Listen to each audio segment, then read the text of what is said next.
deny the truth. Just hit the green button when you're ready. You ready? Pretty brown eyes. Yeah, I'm ready. Look at me.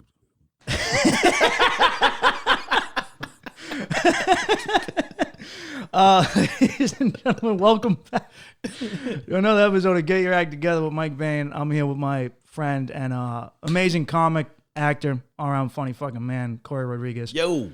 Thanks for coming, dude. Thank you for having me, Bain. Absolutely, man. I'm glad you have you, man. I wanted to get you on for a while. Listen, man, if I'm being 100% honest with you, I watched a couple of these shows. I watched a couple of the clips that you were putting out online, and I was like, shit, man, the lighting in there is beautiful. I said, is that a filter? I was like, I need to get in. Where the fuck are they getting these lights from? And the lighting was beautiful. So I wanted to do solely on the lighting of the podcast. The way it looked, I was like, I want to come do this just on the video snippets. So I'm glad to be here, man. Presentation is everything, man. It is. I mean, Corey was just making sure they looked right before the podcast started, and I was like, why have I never done that? Why have I never checked my teeth, man? This is stuff I should know. I did a TikTok once because there was a spider in my bed, and in the video, as I'm like, oh, the spider was chasing me under the blankets, and I'm videotaping on my phone, and I look later on, I'm like, there's a stain on the sheet, and it's a white stain, so and I was like, no one's gonna notice it. Of every comment, what the fuck was that stain, man? That's exactly what they want to see. That's exactly what you feel like they're looking for. So why the fuck? Why would you? That's exactly what they want to see. Oh, just like a stain there. That's because people aren't even enjoying the video at all. I feel like there's just a subset of people that look for what's fucked up in whatever video you put out. They don't care about what you actually are doing. Only you, like some people will watch it and be like, "Oh, this was good. The spider, it was funny." And then the other people are like, let me see how dirty his shit is. I'm amazed by the people looking in the background because I was just watching a YouTube video and someone goes, hey, what's with the dildo on top of the fireplace? And then I look and there's like a dragon-shaped dildo and I go, who's the dude looking for that? I didn't even, someone paused and was like, how's that mantelpiece look, man? Listen, that's such a good point. But I think everybody's trying to outdo the last person who saw the video. So every video that you see, that's what someone says. And then everybody will start harping on that. They'll be like, what about the dildo? What about the mantelpiece? What's it, 1974? Now you got everyone's trying to outdo the last person. And they're all trying to look, because they want to be the one to write something that nobody put. And as soon as and if you notice the amount of likes you get on a comment under someone else's video, if you're the first one to notice the fucked up thing in the background, you get 300-400 likes. If you're like, look, what's with the dildo? That dude right there who said that first, the first person who said that, so many likes. Yeah, he did, man. So many people, and they're commenting like, I was about to say the same thing. And then other people who don't read it, 50 comments down, they're like, hey, is that a dildo back there? And they get another 30 likes because people are like, oh, the guy up top already said it. That's the key to YouTube, man, is just find the dildo. And all those years of looking for Waldo, man, was just setting me up for finding dildos in YouTube videos.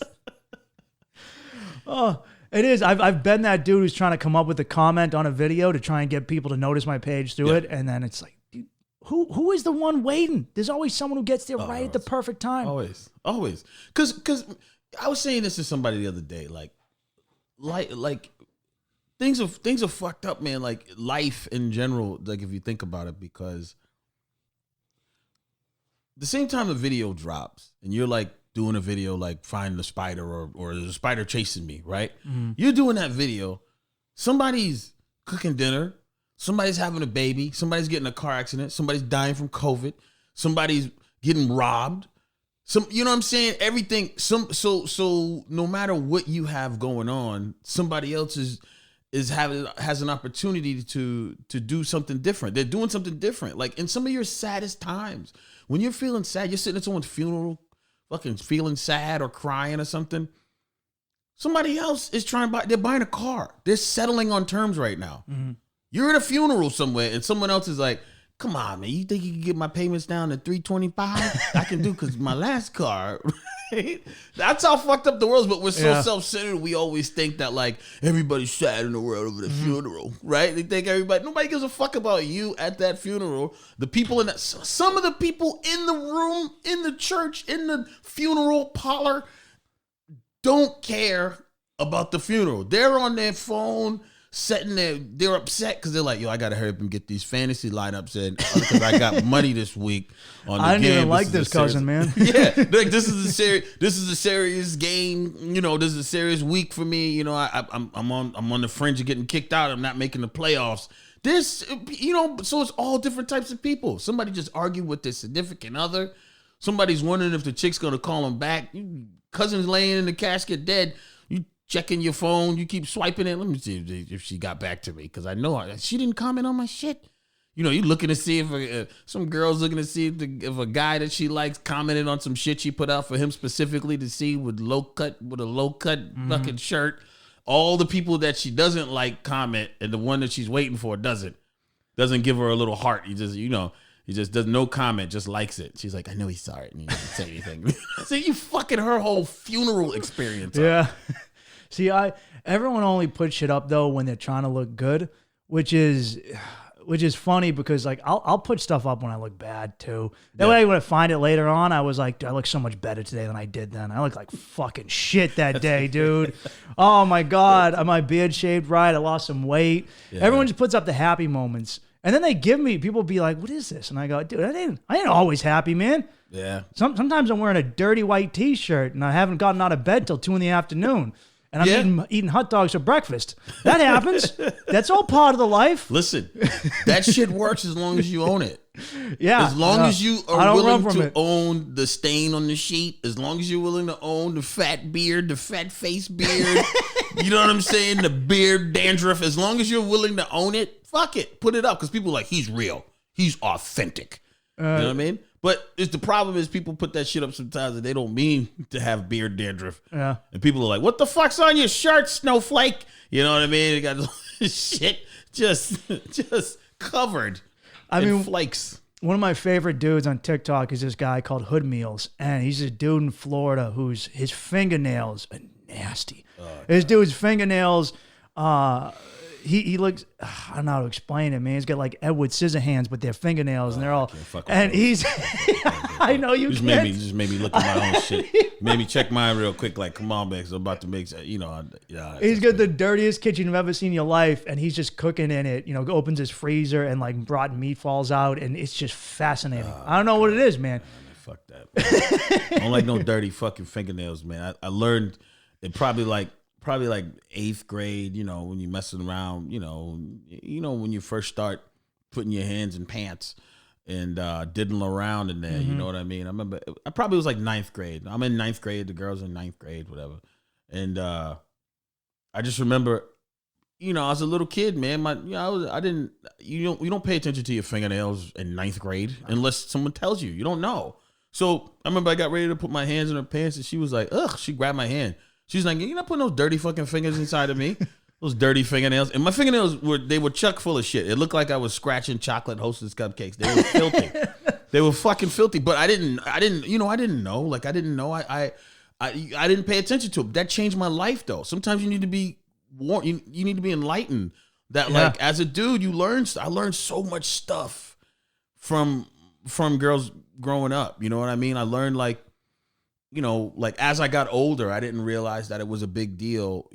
I talk about some of this shit on stage, but I'd be like, I didn't realize it was a big deal. The size of your bed, like, you look younger. You look like a less developed dude if you're in a twin bed, even if the bed fits for you. Yeah, you do. Yeah. I didn't know. I was banging girls for 2 years in New York in a twin bed. Listen, just sitting there like falling off the side, man. Oh my God, you're the worst. But the thing is, like the problem with that is the what you look like to her is like not a real dude. Like, what the fuck is wrong with you? But I didn't know that because when you're in college, all through college, you fucking in a twin size extra long bed.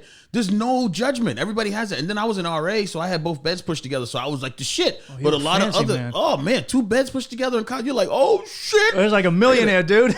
You get the double single room. You get to push both together. But like, plenty of other people are fucking in just a regular bed. I wasn't RA the whole time, and then there's no problem. I thought being uncomfortable after you slept with somebody, being squished up with them, was part of sleeping with them. Like, I thought that's what it was. I didn't know people were like, you gotta have a bigger bed and just change everything. I was like, I just made do from the shit. And then you learn that. I learned like my underwear were fucked up. You know what I mean? I learned like I was a tighty whitey wearing dude. I got big balls, so like the tighty whiteys would hold them up good. I was never like a boxer wearing dude. And then and then people will be like, "What the fuck are you wearing?" You know what I mean?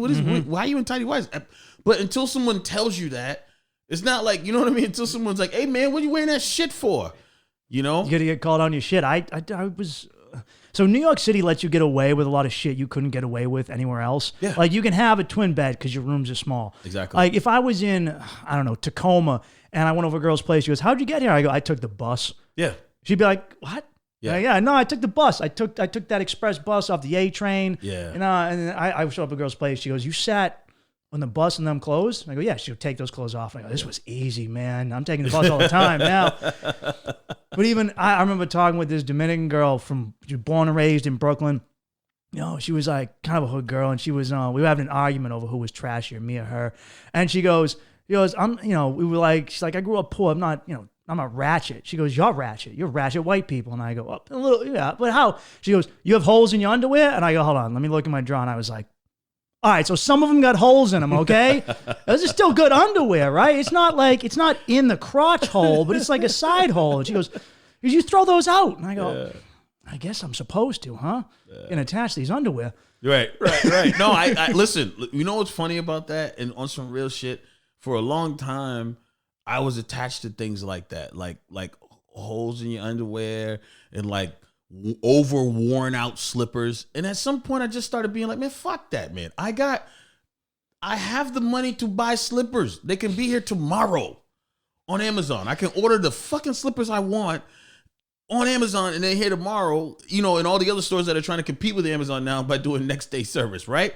So you want some slippers that light up, order them from fucking Best Buy. Get some headlights on the front of your slippers, okay? Whatever. Either way, you can get those. They're there the next day. Why not treat yourself? Why instead you end up wearing these run over, fucked up slippers that some slides that are just that you slide out of. There's some Big Lebowski slippers. Yeah, you know what I mean? Like what are you doing? Underwear with these holes in them, t-shirts. I mean, I started overhauling some of my things and you have tons of t-shirts with yellow stains in the armpits. What the fuck are you gonna do it? Like at a certain point, it's like, okay, either bleach them and figure out how to clear those armpits out, or get some white tees. See, I thought that was like a good quality at first because like my family brought me up never to waste anything. You don't waste nothing. Everything you get was passed down by my older cousins. I grew up, my great uncle lived in my house. He had lived through the Depression. He's wearing shoes with his toes sticking out of them. Yeah. And then I started dating women and going out with my friends. They'd be like, "Dude, what is this? What is this hat?" And I was like, "Oh, that's my great uncle's hat." Like, Dude, what are you wearing that thing for? Yeah. And it's like, girls don't want to date a dude from the 1930s, Mike. Right. What are you doing, man? I think I like your uncle in the combination. I think this should be a combination of now and your uncle. Yeah. Meaning like, fuck it. Sometimes you smooth. If you rock your uncle's hat, that's smooth. But all your hats shouldn't be from the 1930s. You should have all your underwear shouldn't have holes in it. When you're chilling, you know what I mean? Just you ain't doing nothing. Have some holding up. Fuck it. Wear those underwear until they become thongs. It doesn't matter. But when you if you're gonna go out and stuff like that, you present yourself, yeah, man, have some underwear that are not holy. Dude, when I was a broke ass teenager, I found a hat and I like brought it home, washed it, and started wearing it. That's and crazy. It had someone else's initials in it. And someone was like, "Who's KC?" And I go, "It's my cousin." Just lied. I was such a fucking dirtball. Oh yeah, that's some dirty. That's some weird shit.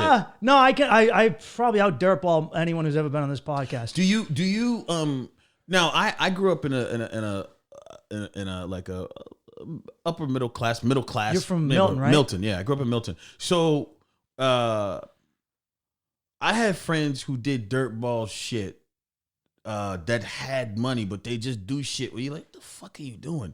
Like one of my boys, beautiful house, very, very nice house, big house, whatever. But like, had two dogs, 2 basset hounds and shit. You know what I mean? Get money. And he would just spit on his floor. Go, what the fuck? Like on his own carpet in the living room. We'd be chilling, he'd be like, ha, fuck, ha. Just spit, kick it in. and just keep doing whatever. And I used to be like, yo, this shit's so crazy. It was almost like he had no respect for his own, it wasn't his shit, it was his parents' shit, right? Yeah. You know, because we're in high school, right?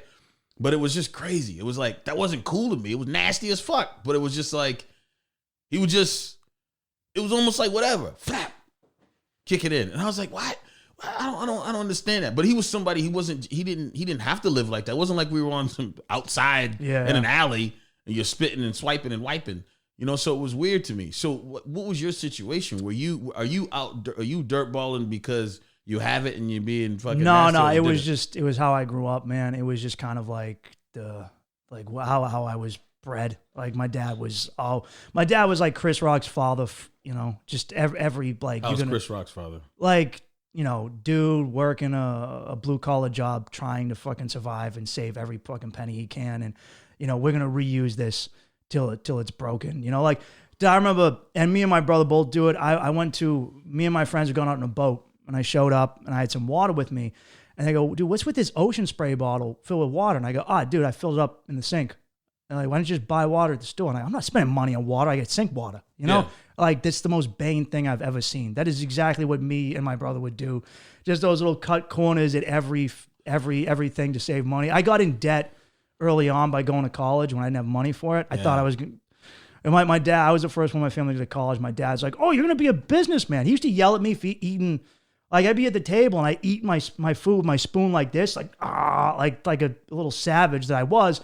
He'd be like, he's like, Mike, you know, rich people, they hold their spoons like this. You got to hold your spoon like this. So when you're at your business meetings, after you go to college, you can eat. They don't know you're one of us. You think one of them. And I'm like, that's so funny. He really thought college, I was just going to be he thought I was going to be Donald Trump if I went to college. Like, just like that working man concept of what a rich man is. Yeah. Yeah. Just, he's like, when you got to take up golf so you can make your business decisions in the golf course. And I'm like, when I go to college, I'm like, dude, you know how many stupid people are here, Dad? Like, what did you think this was? That's so funny. I think sometimes that's the concept, the idea of, someone going to college from someone who hasn't went to college, they look at you two ways. It depends on how they feel, how they want to feel about you.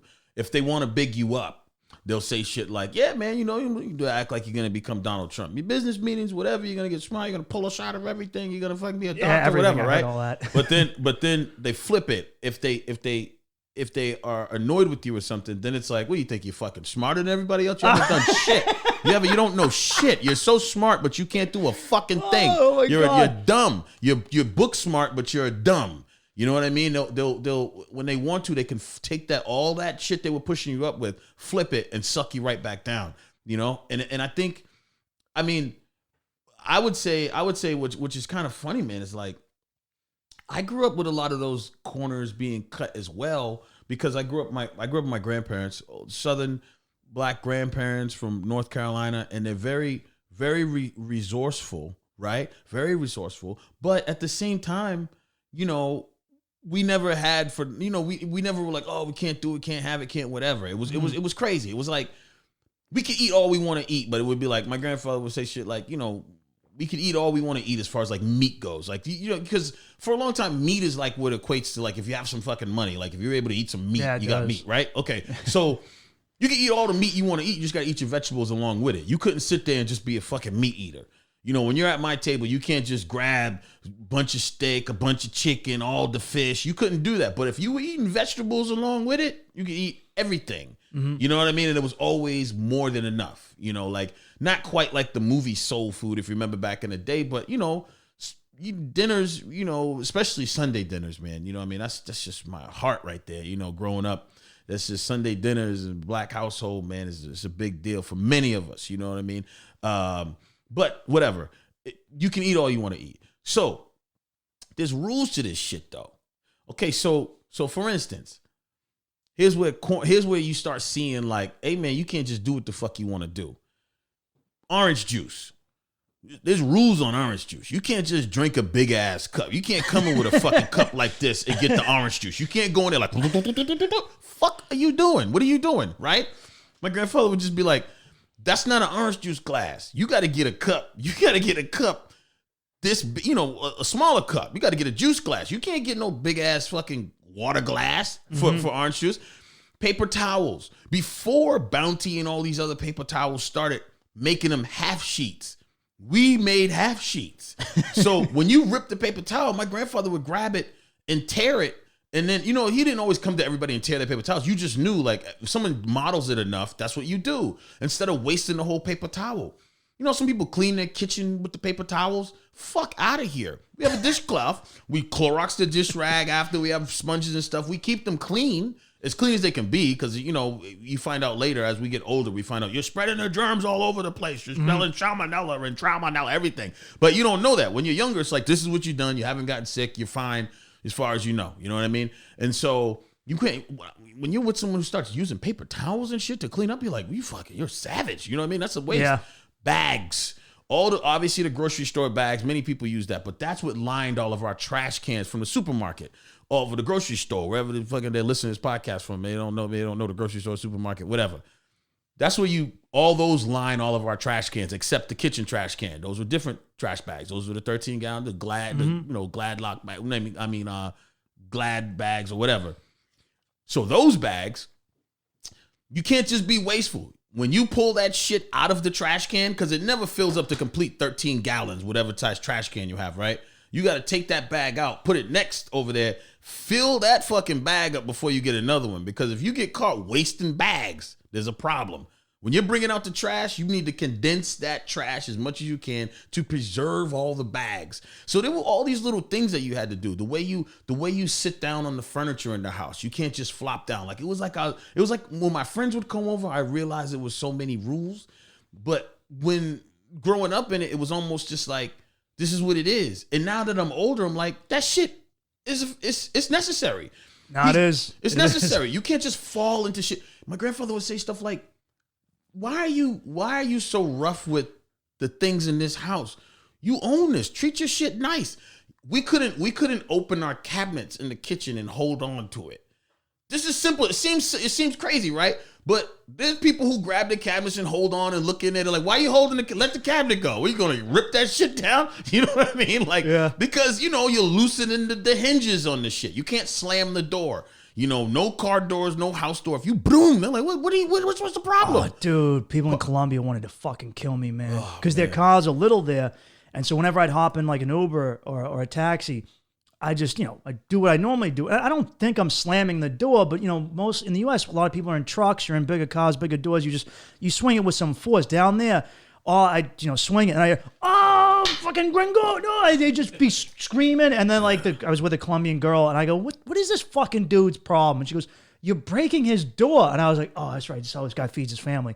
Big fucking glunk of a gringo just coming in here, smashing his doors around. And I was like, oh, I must look like a real asshole, man. Like one dude got so mad, he wouldn't let me get myself out of the car. He had to get out, open the door for me. Not to be like a nice guy for a tip, just he didn't want me slamming his door. Yeah. I get that, man. It's all about respect. Even, this is carried on to me when I'm trying to date girls. Yeah. Where early on when I was younger, I'd be such a cheap fucking prick. And I realized how unattractive that is to a woman. When you're on a date with once you've been dating with a girl and I'm like, let's take the bus. She goes, why don't we just get an Uber? I'm like, I want to save $2. And it's like, what girl wants to fuck me when I'm trying to save $2? Yeah. And I went on a date with this girl in Somerville. And I pay for it. We order food and she gets a burger and fries. And she eats 3 fries. 2 bites of a burger, and then the guy comes over and goes, you want to take this away? And she goes, no. And I go, no, she's going to take that away. I was like, because I don't fucking care if you don't fuck me. You're not throwing that food out. That's perfectly good food. Yeah. I was like, I turned into my old man where I was like, there's starving kids in Africa. You can eat this burger. Yeah. This is always what it results to, right? Yeah. The starving kids in Africa, they're not going to see that food. Yeah. So then the thing is, we get older like that because I had that mentality. I used to have the mentality with drinking. There's still fucking people who have that mentality with drinking. Like if you leave alcohol on the table, you're wounded soldiers. What the fuck you doing? I got friends who will walk around and finish everybody's shit. Yo, no, we ain't leaving till these shits are done. And I'm like, yo, I'm right now to this day, there's people that'll do that shit. And I'm like, yo, listen, that's my shit. I paid for it. Now, if you want to slurp it down, you can, but stop looking at me like, you're going to leave that? Yes. Aren't we going to another place right now? Furthermore, I don't have to explain what the fuck I'm drinking to you. I'm sitting here drinking, but I ordered this too late into the conversation. I'm full. too late into our time being here. I'm leaving half this beer, and I feel fine about it. You know what I'm saying? The fuck? People act like, oh my God, it's like leaving half the beer. What are you doing? You could do a YouTube show on you just going into bars in Boston and just leaving full beers and just watching people have meltdowns as you walk away They're from upset. it. Oh, they get violently fucking angry. And I mean, this much right here would bother somebody. I know people that would come by and polish that. Now, yeah, COVID, blah, blah, blah. Okay, pre-COVID. And right now, during COVID, I've been out with somebody who was like, I don't leave that, bro. What are you doing? You know what I mean? Suck it down. You know what I mean? And I'm like, yo, and in my head, I'm like, you can do whatever you want to do with the shit that I left. Just stop saying it to me like, dude, you're wasteful. I don't want to hear you the rest of the night in my ear. You're so wasteful. Why you order it? I paid for it. Number one. Number two, even if you paid for it, I'm done with it. I'm an adult. I'm not a kid that you need to school on how much you need to drink. That's a sign of a real alcoholic. Because they're not being like, oh, that's wasteful. You know, there's alcoholics in Ireland who need that. No, that's a dude.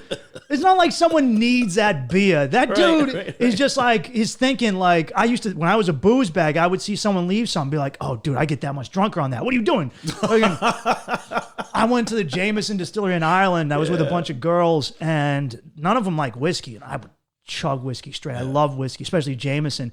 And so they all take a sip and they go, I'm not drinking this. So I just poured 7 different glasses into one. I'm just like, and I'm like, Jesus Christ. I'm like, why didn't you get laid, Mike? Well, I think I know why. Dude's drinking fucking whiskey leftovers in a distillery. I mean, look now, and I don't want to pretend. I don't want to pretend like I wouldn't do. If I was with 6 or 7 people, it's a pre-COVID fucking thinking too, right? If I was with a few people and they did that, let's say I loved what it was drinking in that same situation, I don't want to sit here and be a hypocrite and pretend that I might not do what you just said.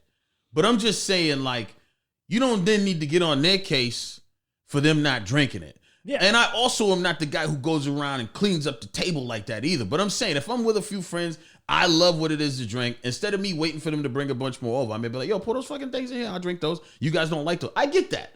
That's not crazy. What's crazy to me is, you know, again, you leaving some place and everybody's like, you guys are going to all leave your shit here like this?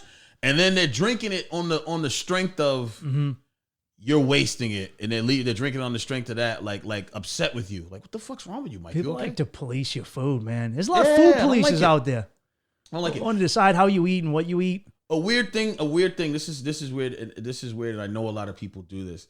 It's something that it bothers me a little bit. There's something inside me that likes a level of mystery, and I like a level of mystery around my food, and I like a level of mystery around my packages when I order shit. You know something I don't like? I don't like if I order some shit, a package, and someone's like, "What's in there?" Like when it comes, just let me fucking open it and see what's in there. Why do I have to reveal what it is before? 'Cause I don't know. There's something inside me that I just want to open my shit most of the time. Now, if it's something we've been talking about, I'm like, it came.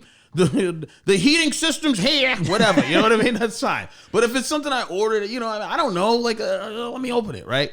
Or if somebody opens my shit, I get very upset. Not for privacy. They opened it, and it's like, you opened it before me. You took that thrill away I was going to have of, like, cutting through the package. I like the shit, right? Okay, so I'm not, like, happy. Like, I opened it and just put it on the table for you. It's all set. I'm like, I wanted to open it.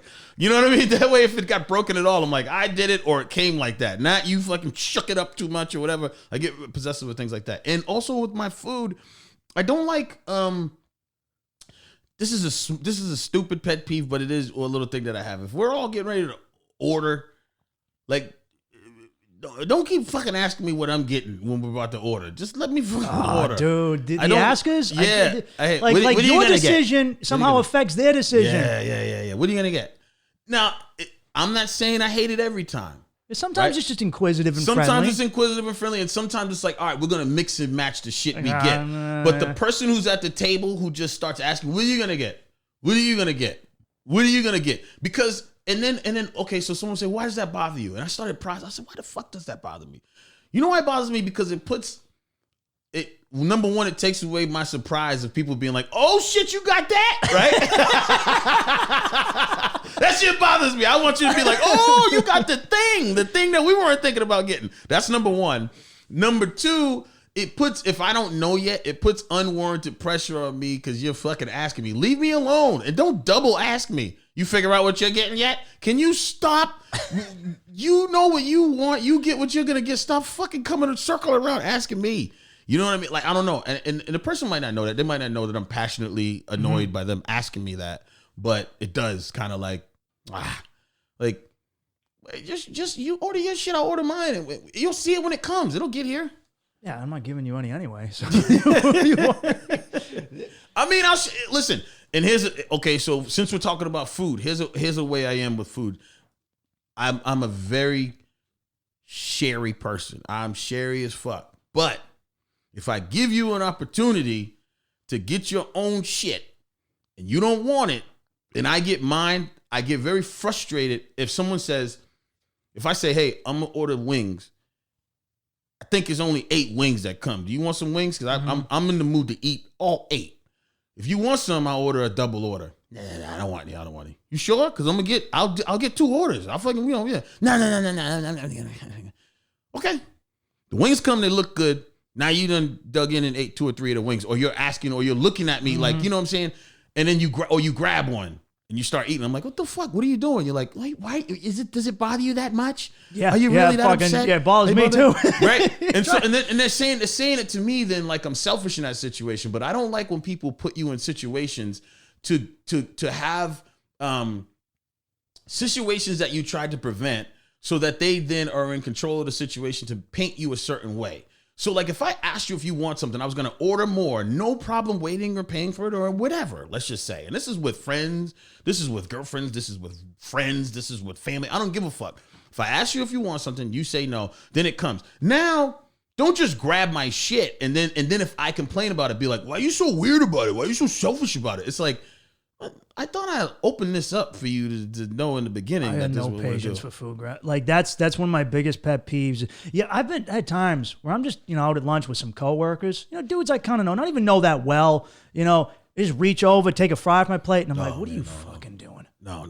I saw your filthy fucking fingers. I don't know you. We are not take a fry off my plate kind of dudes, man. We're not boys like that. I got to know you for like a decade in order for you to do a no announced grab. Yeah. Maybe you can ask, you can say, can I have one? But when some dude just comes in and it's like, you might as well that's like grab my dick unannounced. Yeah. I feel violated, man. You listen to me, bro. A no announced grab is, I have to be endeared to you for you to do a no announced grab on my shit. And then I'm okay with it. Like, it doesn't bother me. I told you, I'm very sherry. A no announced grab from someone that I love or someone that I actually care about. But if I don't fucking like you or care about you or know you like that, and you put your fucking phalanges over my food, we got a problem. We have an issue.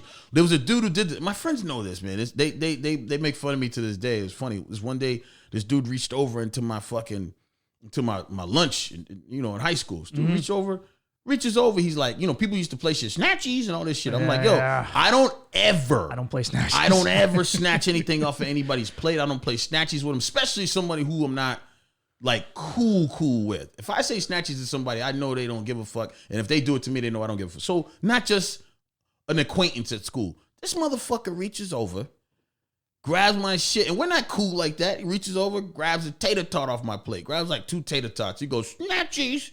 And he goes to put them in his mouth. I grabbed this motherfucker's hand and I squeezed his hand. And as I was squeezing his hand, the tater tots were squeezing between my fingers. They were just all squeezing out. It was just all this potato leaking down our hands. I was like, the fuck you snatching shit off my plate? And I'm squeezing the shit out of his hand. And I didn't realize I was squeezing so hard. He's like, yo, man, chill the fuck out, man. What the fuck is you? You're so crazy, dog. Some tater tots. I'm like, yo, don't reach on my plate.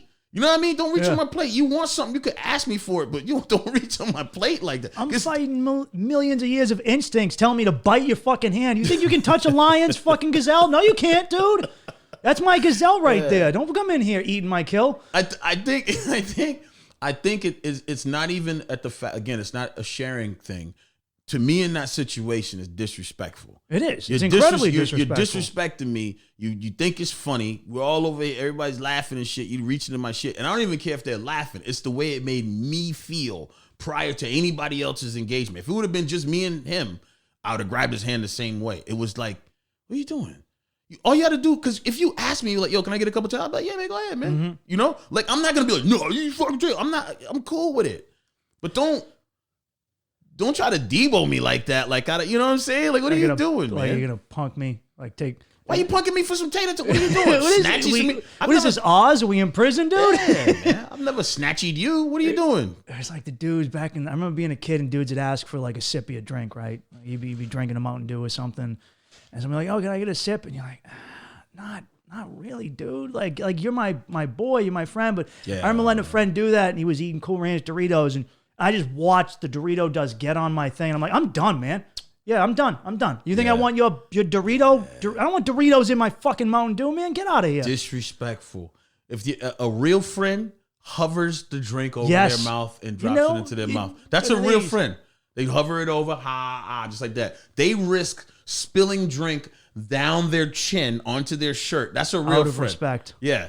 Now, a real close friend, it's cool. Like, I know, I mean, I get down. You know what I mean? If it's a real close friend, I don't really like you drinking out of I don't even like family drinking out of my drink. But if we're really close, I'm less like, right? But like anybody who's less than very, very close, don't put your mouth on my shit.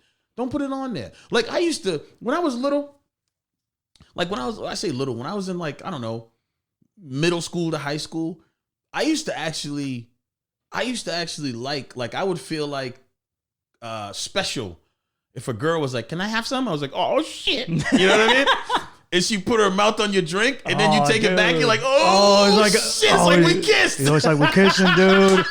I'd brag about it. I'd be like, yo, Jennifer put her lips on my drink, dude. Because you feel trusted enough. She's seeing you drinking this shit. And she's like, can I have some of that? And then they put their mouth on the blip. And you're like, like that's like, that shit used to be special. That was so special. Like it was like a silent special moment kind of, because it's like, you know, when you're young like that, girls are finicky, you know what I mean? Absolutely. You know, so if they put their mouth on your drink like that, like, yeah, they could just be stupid, but at the same time, chances are they like you a little bit, you know what I mean? Yeah, if they feel safe with you. I mean, that's that goes throughout time into like a woman's life is what I've realized is the whole key is to make them feel safe. Because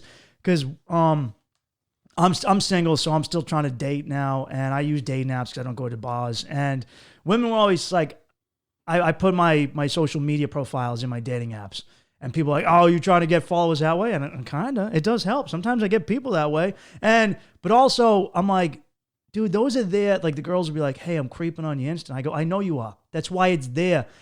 My big thing in order to get you to come around me is for you to not think that I'm going to chop you up. Yeah. That's your number one fear as a woman. Is, are you going to chop me up? I'm going to end up in a cellar hanging by my toenails. Yeah. And my thing is, here is my public information. Here's my name. Here's my podcast. You can find out everything you need to find out about me. You can find out my birthmarks. You can find out my fears, how much I hate people who take french fries off my plate. And now you know you're safe. And then they're like, oh, yeah, I guess I'm safe. I'm going, yeah, it wouldn't be good for my career if I started hunting bitches through OkCupid. Like, that wouldn't, that's not.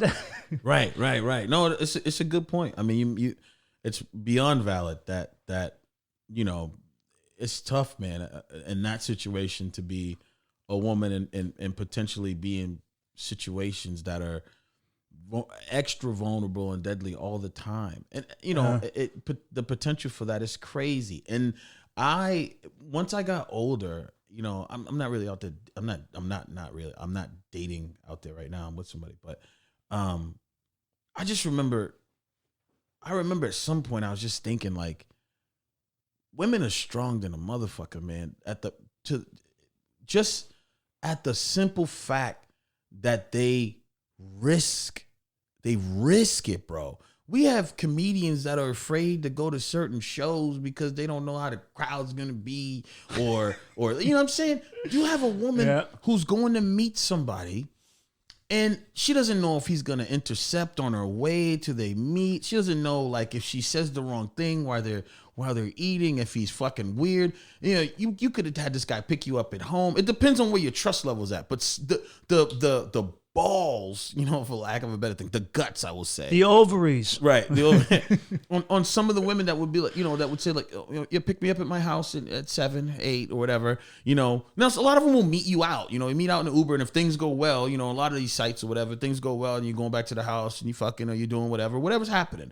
But the thing is, think how much confidence it takes for after 2 meetings for a woman to be like, yeah, you can come over now, which happens a lot on these dating sites. Sometimes that night you fucking... I've had girls come over before they even met me in person, straight to my house, and I'm like, oh, you rolling the dice. That's what I'm saying. I know the deal. I do an amazing job of making them feel comfortable with but me. you don't, but you don't have to.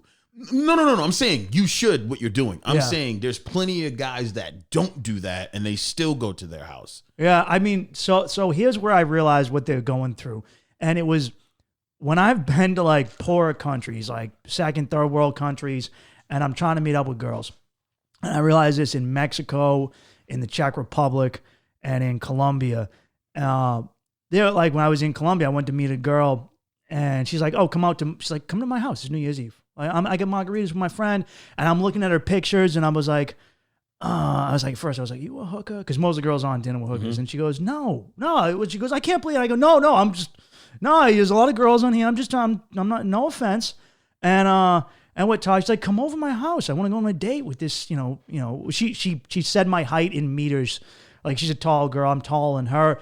And she was, excited to meet me. And I was like, dude, I'm going to get robbed. Someone's going to take my candy. Because I was in Cartagena. Cartagena is fucking hood. Mm-hmm. Like, makes the Bronx look like Beverly Hills. And she's outside the city walls. And I know it's hood out there. I don't know if I'm asking people, this neighborhood? And they're like, I don't know. And I'm so scared. And I'm still tempted to go. And then I'm like, come meet me. And I made her come into town to meet me, and I ended up having to take her out, and then she didn't meet me at the place. She was late. And I'm like, oh, fucking someone scared me. And I meet her, and she's real, and she's like, I just want to fuck you. What are you doing? I was like, oh shit. Like, this is what they feel. Yeah. I had that happen in Mexico City. I went to go meet a girl, and I get to take the Uber there, and this neighborhood was scary. I'm only fucking white dude around for miles, gringo as fuck with a bright blue polo. I look at the window, and it's just a three-legged dog. Staring at me, just like, what the fuck are you doing here? And I'm like, trying to get laid, man. And I was like, I looked at my driver, and I was like, dude, just take me back. And I go, oh shit, this is what they go through. Because the whole time I'm trying to date, I know that someone's looking at me as a dollar sign when I'm around. In these countries, they see like the white gringo face, they think, I'm a millionaire. And certainly, obviously, being poor American, you're better off than a lot of people, but just purely by inflation and comparison. And I was like, oh, dude, this is what they go. I was like, imagine fucking going through this all the time. Because I'm getting scared. People are going to rob me. Right. Like, I went out I remember someone was following me when I went to go meet another girl. And I'm just like, and then I realized, this dude's just going to his house. This is just a regular middle-class neighborhood. And I'm over here all sketched out like someone's going to jack my shit. Yeah, man. Yeah, that's crazy. That's crazy like, because... I get it now. And it's just an uncomfortable situation. And like I said, think about the women who, after the, second time of talking to you, will meet you. Like you said, the first time it happens, but like the second time. And like, it's ballsy than a motherfucker to be like, yeah, I'll go. Yeah, I'll meet you. Even to meet you somewhere. There's a lot of creepy dudes out there too. Just meeting you somewhere. You know what I mean? There's creepy fucking women too, but chances I've dated some of them. Yeah, you know what I mean? But chances are the physically, in a situation, most of the time, I know there's some bodybuilding women. I know there's some women that are stronger than some dudes, for sure. But if we took all the men and all the women in the world, there'd be way more women. All right, we know that. If we matched up 100 men, matched up 100 women, chances are, we played tug of war, the men will win, right? So all I'm saying is physically, they're strong, and it's imposing. You know what I mean? And it's a crazy situation to think about. I remember feeling vulnerable. I was in Rome. And I was walking around Rome, and there was like all these, there was little hookers and shit out. This is like college shit, hookers and stuff out. And right when I graduated, And I was walking around. I was like, man, I'm gonna get some head out here, man. I'm gonna do some shit. Might as so well. I'm just Hey, like, man, when in Rome, dude. Yeah, when in Rome, right?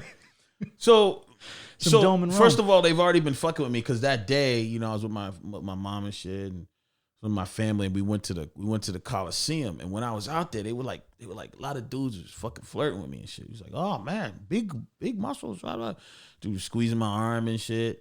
This guy was selling sunglasses out there outside the Coliseum, so he gave me like a good deal. So my mom's like, we're gonna use this shit for you the whole time, like, you just play it up.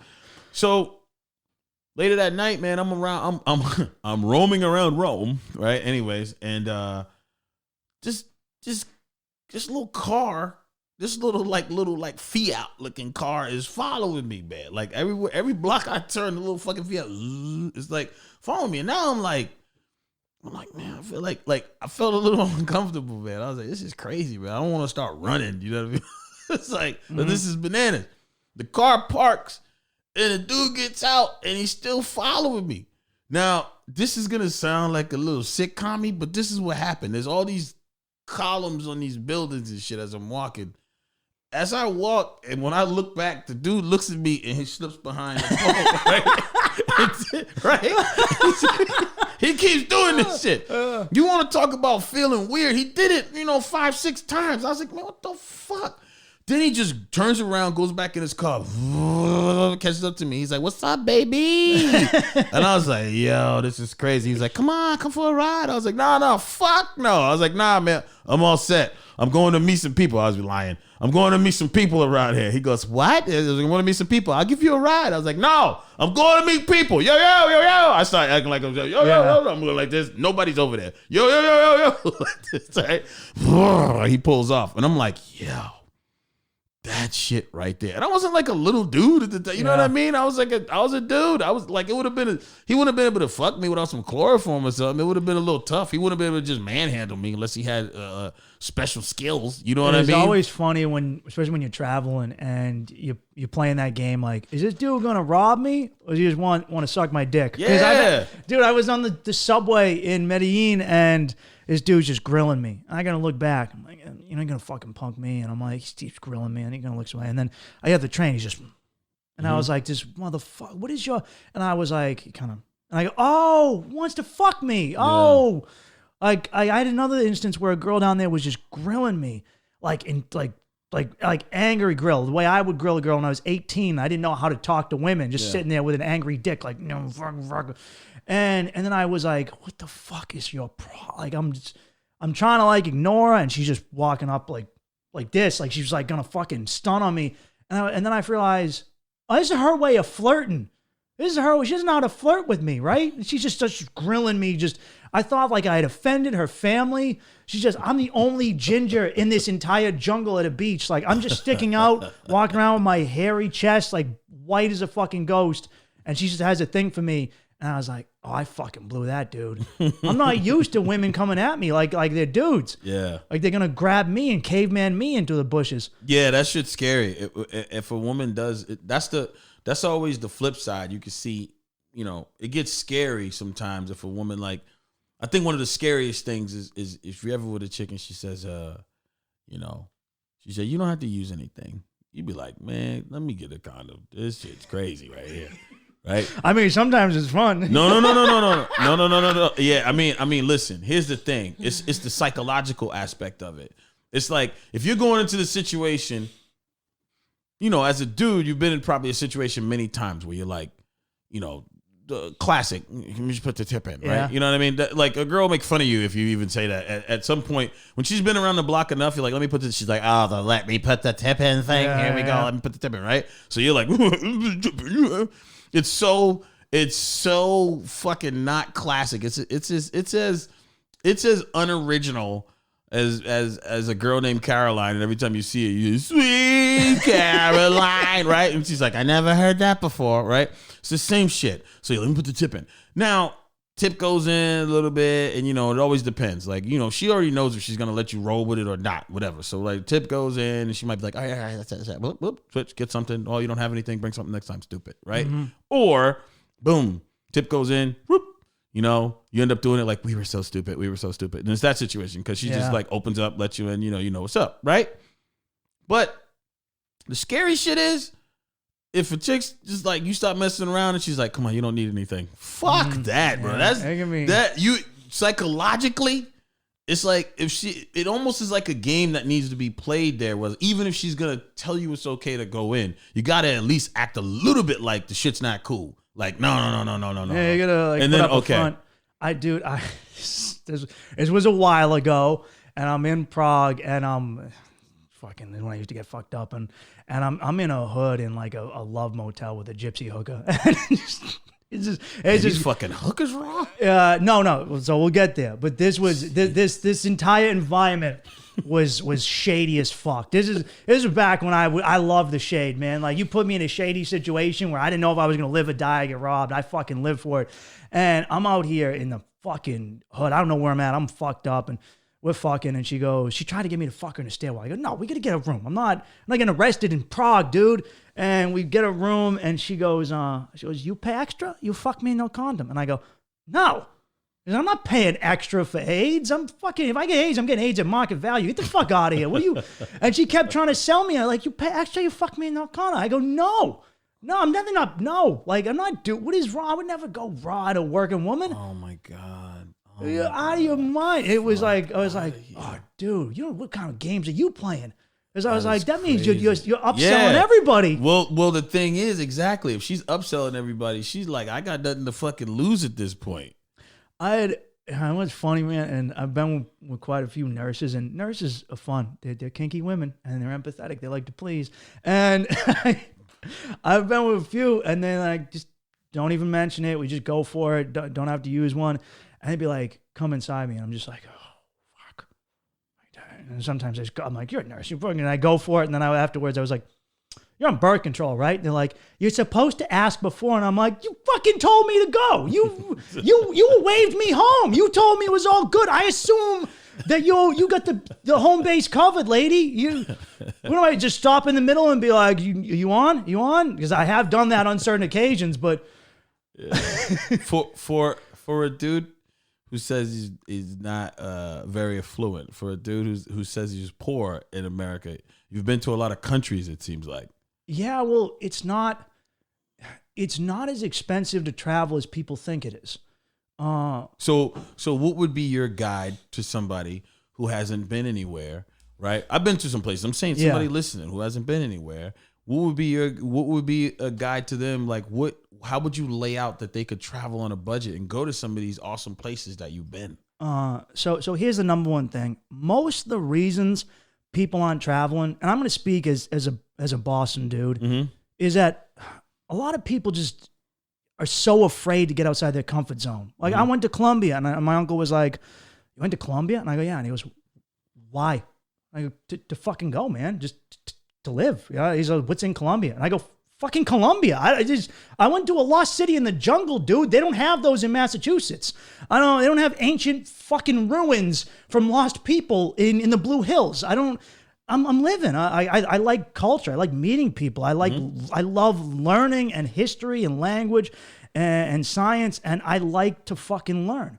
And I want to, like, my parents have never left North America. Yeah. You know, I want to go see everything. And a lot of it's just fear. People, I talk to so many people who make way more money than I do, and they just go on cruise ships. Yeah. And I'm like, dude, you're not seeing. And I know what it is, man. I talk to comics that are like, you take a break. You took a break from the podcast, and I go, yeah, it's going to be there when I get back. The shows are going to be there when I get back. The world, I'm not that narcissistic to think that everything ends when I take a break for a month or two. Yeah. It's going to be here. And so what I would tell people is, number one, look at the country. If you're going to Western Europe, you're going to pay out the ass with the euro or the pound. Well, you go to Eastern Europe, you go to Africa, you can go to Latin America, you can go to Asia, man. You know, Japan, certain Chinese cities, Taiwan, South Korea will be expensive, but Southeast Asia, dude, you're just paying for a ticket. And then you live like a king. And people don't realize, like, how overly expensive shit here. I spent more money in 5 days in Arizona than I did in a month in Colombia. That's fucking crazy. And say roughly, what did you spend in Colombia in a month? Dude, say roughly. maybe $1,500, dude. Like, And that was for room and board. That was for food. Food is nothing. That food, was for food hookers. That was for everything. Food is nothing, man. And I also don't drink, so I don't drink, and that's an expense. That's a big fucking cutback right there. That's a big expense. That's big anyway. That's big. That's big here.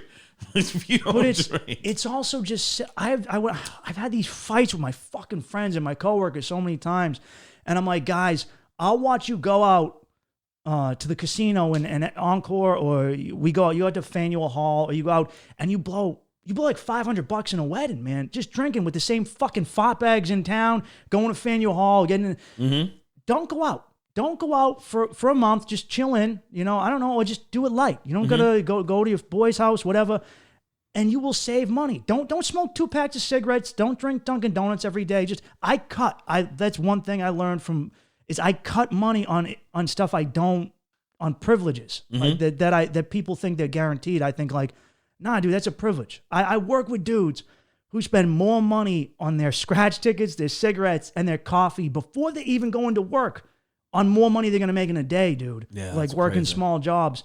And I'm like, if you cut money, so crazy. It's so true. If you just save money and expenses here, you can go. Most people don't go, and they tell themselves it's expensive because it's an excuse, because they're afraid to do something new. Yeah. I was in Colombia, and dude came up to me and he goes, he's a big dude in my house, and he goes, you guys don't speak Spanish? Me, my brother, and my friend. I go, nah. He goes, that's kind of tough, man. Why'd you come to a country if you don't speak the language? And I go, because if I only go places where people speak English, I'm limiting myself to just a few countries in the world, man. I go, do you speak Spanish? He goes, no. And I go, what the fuck are you talking about? Right. Like, I don't speak Spanish. I don't speak Czech. You get around. You find a way. You just put yourself in a place where you're afraid to be. You'll figure it the fuck out, man. That's right. So somebody tomorrow hears this podcast, the next day after they hear this podcast, right? They're like, fuck, you know what? I want to take Mike's advice. I want to expand my horizons. I'm not going to buy scratch tickets today. I'm going to buy 1 coffee instead of 3, right? I'm going to do that for the next month. But in the meantime, I'm going to put this trip on my credit card. How are you booking a Colombia trip that cost you $1,500 for the month? So what would you Airbnb? Did you go Hostels. to Hostels. Okay. See, because a lot of this makes it different. The reason I'm asking you that is because it depends on where you stay, the quality, what you're willing to give up, right? I would imagine there's some level of privacy that you give up staying at a hostel, right? Yeah. I mean, it's easy now because of COVID. They're not packing the rooms full. The rooms are only at 50% capacity. But at other times, those rooms are packed out, right? They can be. It all depends on what you're willing to give up. I'm just saying. Like, thinking about, because when somebody hears this, they're like, there's no fucking way. You can't get there for less than $4,000. You can't do that shit. And you're like, nah, you could do it for $100 if you stay at a hostel, you don't drink. You know what I'm saying? Yeah. Did you get a few layovers on your flight? No. Just worked it out, man. I just stopped in Miami. Yep. And then for like an hour. Right. And just see, that's cool. And I'm only saying that because it's like the full story of what it is. Because someone hears that and they're like, that's bullshit. But it's like, no, it's not. It is doable.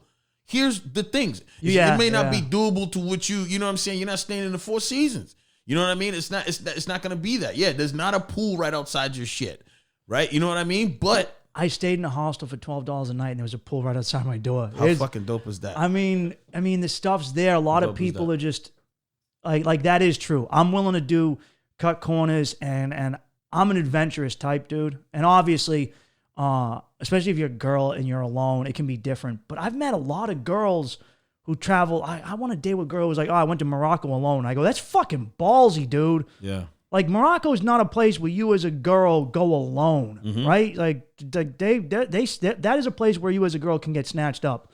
And some people do it. It is, I'm willing to give up certain things because I'm that dude who's willing to cut corners. And I'm like, if I want something, I sacrifice shit for it. And even if I had the money, unless I was with a woman, I'd still go to a hostel because you meet people there. Because if you're going for the full adventure and you want to figure out a country. You go to a hostel and then you're hanging out at the pool, you're hanging out at the bar, and then there's some dude from Russia or Japan or Australia, and he goes, "Oh, where you going to?" And you're like, "Oh, I'm gonna go to this city next." And he goes, "Well, I came from this city, dude, and there you can go hang gliding, talk to this guy. You can do it for like $40, and you meet people and you figure stuff out." Because if I go to a country, I'm not trying to just sit in my hotel and not meet people. Right. I want to meet motherfuckers. I want to meet locals. What's the worst thing that's happened to you at a hostel, or the worst thing that you've seen staying at a hostel somewhere? See, I've been lucky. I know other people have been robbed and shit. But I mean, I'm just smart with my stuff. I know to take it with me. I keep it locked up. You bring a padlock with you, and you can also kind of you don't need a ton of stuff. I don't bring the whole kitchen sink with me. I bring enough clothes, and you wash them. Most places will have laundry. You can wash your shit as you go. So you've never seen anything fucked up at a hostel staying at these places? Nah, it's not like that horror movie. No, I know there's a movie about it, but was your pool clean? Oh, it was unbelievable, man. It was Yeah. it was just there were families staying there. It's not Americans have this mindset that a hostel, and there are some like I Yeah. know dudes who stayed at like 23-person rooms in Thailand, but they paid like $1. And they would go, and you could have paid like $5 more and stayed at a better one. Right. They were just being super cheap. Right. But no, it's not. Americans think that's Americans are used to having our space, and I never like all my everyone I know, especially in Boston, drives. I never owned a car for my whole. I was a city dude, so I was used to. I'd talk to people and I'd be like, I fucking got in a fight with a dude in the red line today, and everyone would be like, I think you just bring this on yourself, and I go, you're not in public. You get in your car, you don't see another person, you go to work, and then you come home. I'm that dude who's just, I'm used to that. Boston, New York, I'm around people. I'm like, yeah, some people suck, but I'm not escaping them. I'm definitely deal with them. I'm definitely a hybrid model of that, where like I'll do things a little bit different. Whereas I believe in cutting corners, but I believe in having what I want.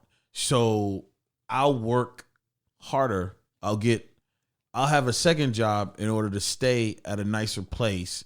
Or like I lived in New York. When I lived in New York, I took the subway everywhere. I had to learn that shit. Took the subway everywhere, but I also had a car. So I drove down there with a car. So when I don't want to be on that motherfucker, I don't want to be on there. When I want to drive, I want to drive. When I want to do, because quiet is kept. People don't notice. When they look at New York, they don't know about it. Oh, New York is fucking tough. You can't park anyway. You can't do it. No, you can park. Fucking plenty of room. You gotta move your car. Yeah. There's plenty of room. And then at night, by the time you're going into the clubs and shit, the streets are free because the people that were working, it's out. Like, I don't know, a few years back, it used to be like during the day, there's 13, almost 14 million people, 13 change in the city. And then at night, it filters out to around 9-ish million or whatever. That's what the numbers used to play around like that. So there's plenty of parking in Manhattan when I would pull up in front of the comedy club. I've done that with James a bunch of times. Many times. I pull up in front of the door, got my car there, whatever. Other people are like, oh, you got a car there? And it's like, yeah, man, because I don't want to always have to be on the subway if I don't want to be. But again, my car got towed a couple times because I didn't wake up to move it if it was like street cleaning day and shit. I probably got towed like twice, paid a little extra money for that. But the peace of mind for me of having my car to drive home whenever I want to, I don't got to wait. If I can get to the bus on their schedule, like to come back to Boston.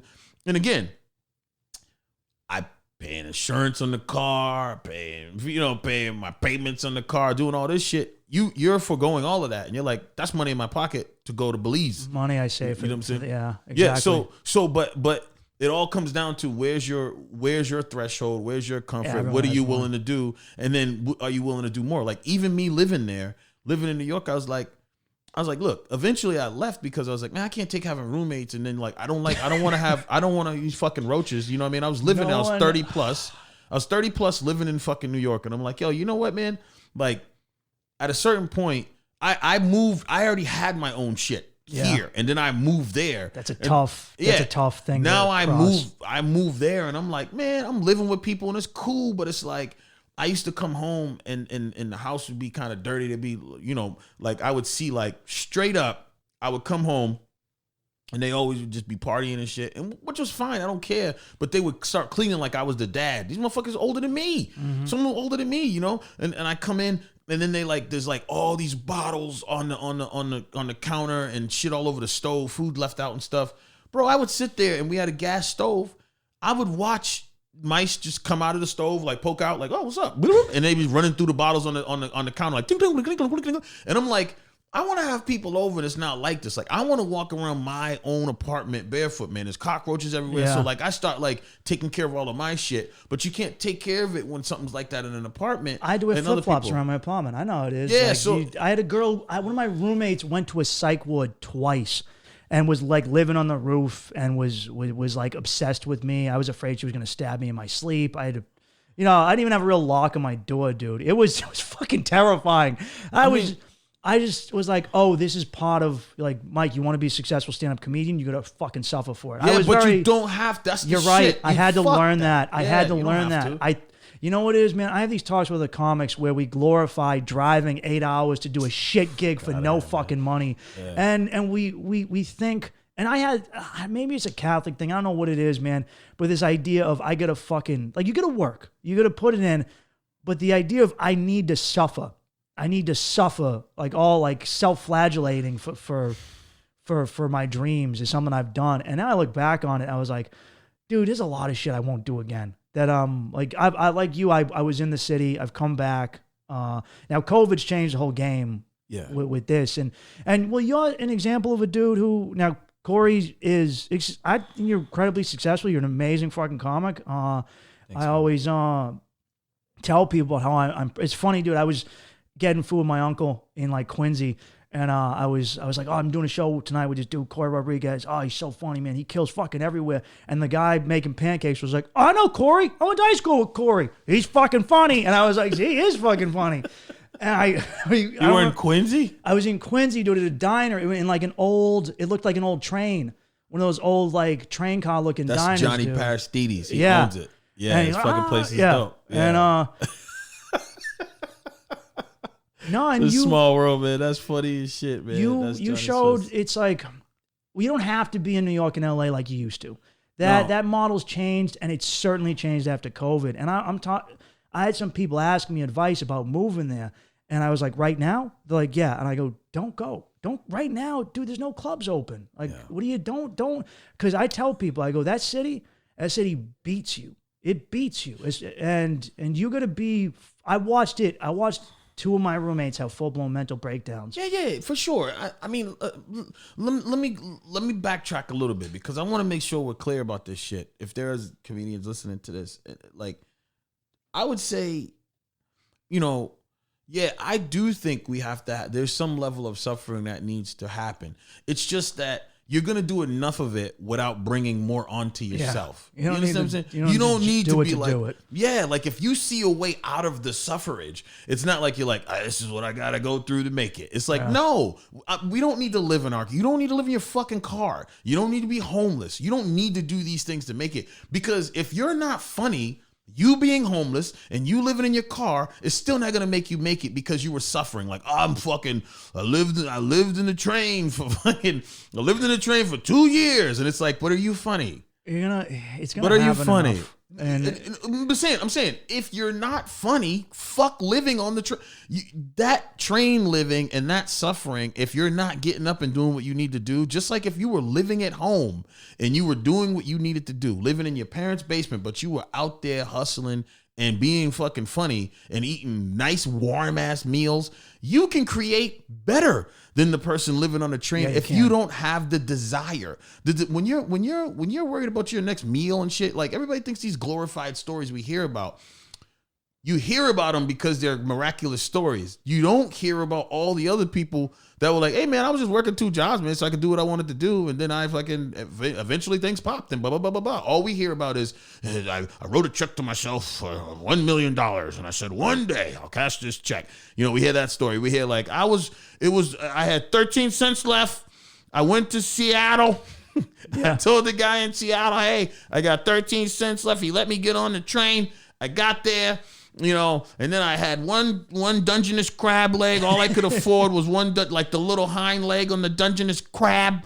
I ate that. and I felt all the energy drain out of my body. And then all of a sudden, Chris Rock saw me on the corner in the park talking about that Dungeness crab leg. Boom. I was his opener for the next 25 years. You know, you're like, that's the whole his fucking story. Like, plenty of people had regular situations that they got on with. And so that's the shit that bothers me. And yeah, can you like, living in New York was ill. I loved it. I love it too. There's nothing I've ever experienced in my life. And I've been many, like so many places around the world. I've been in the country, out the country, but like living. I used to live in Florida. I used to work in Disney World. Like that was another dope ass fucking life experience. I did the Disney college program, like living there with all these other thousands of college kids from all over the world. And all we had to do was work and then just hang out and fuck and have fun. And it was crazy. Like when I got back, my friends were like, what was it like? I was like, shit, it was like a 3 or 4 month spring break. Like I can't describe to you. I can't break down all the moments for you. Like a spring break, you can break down the week.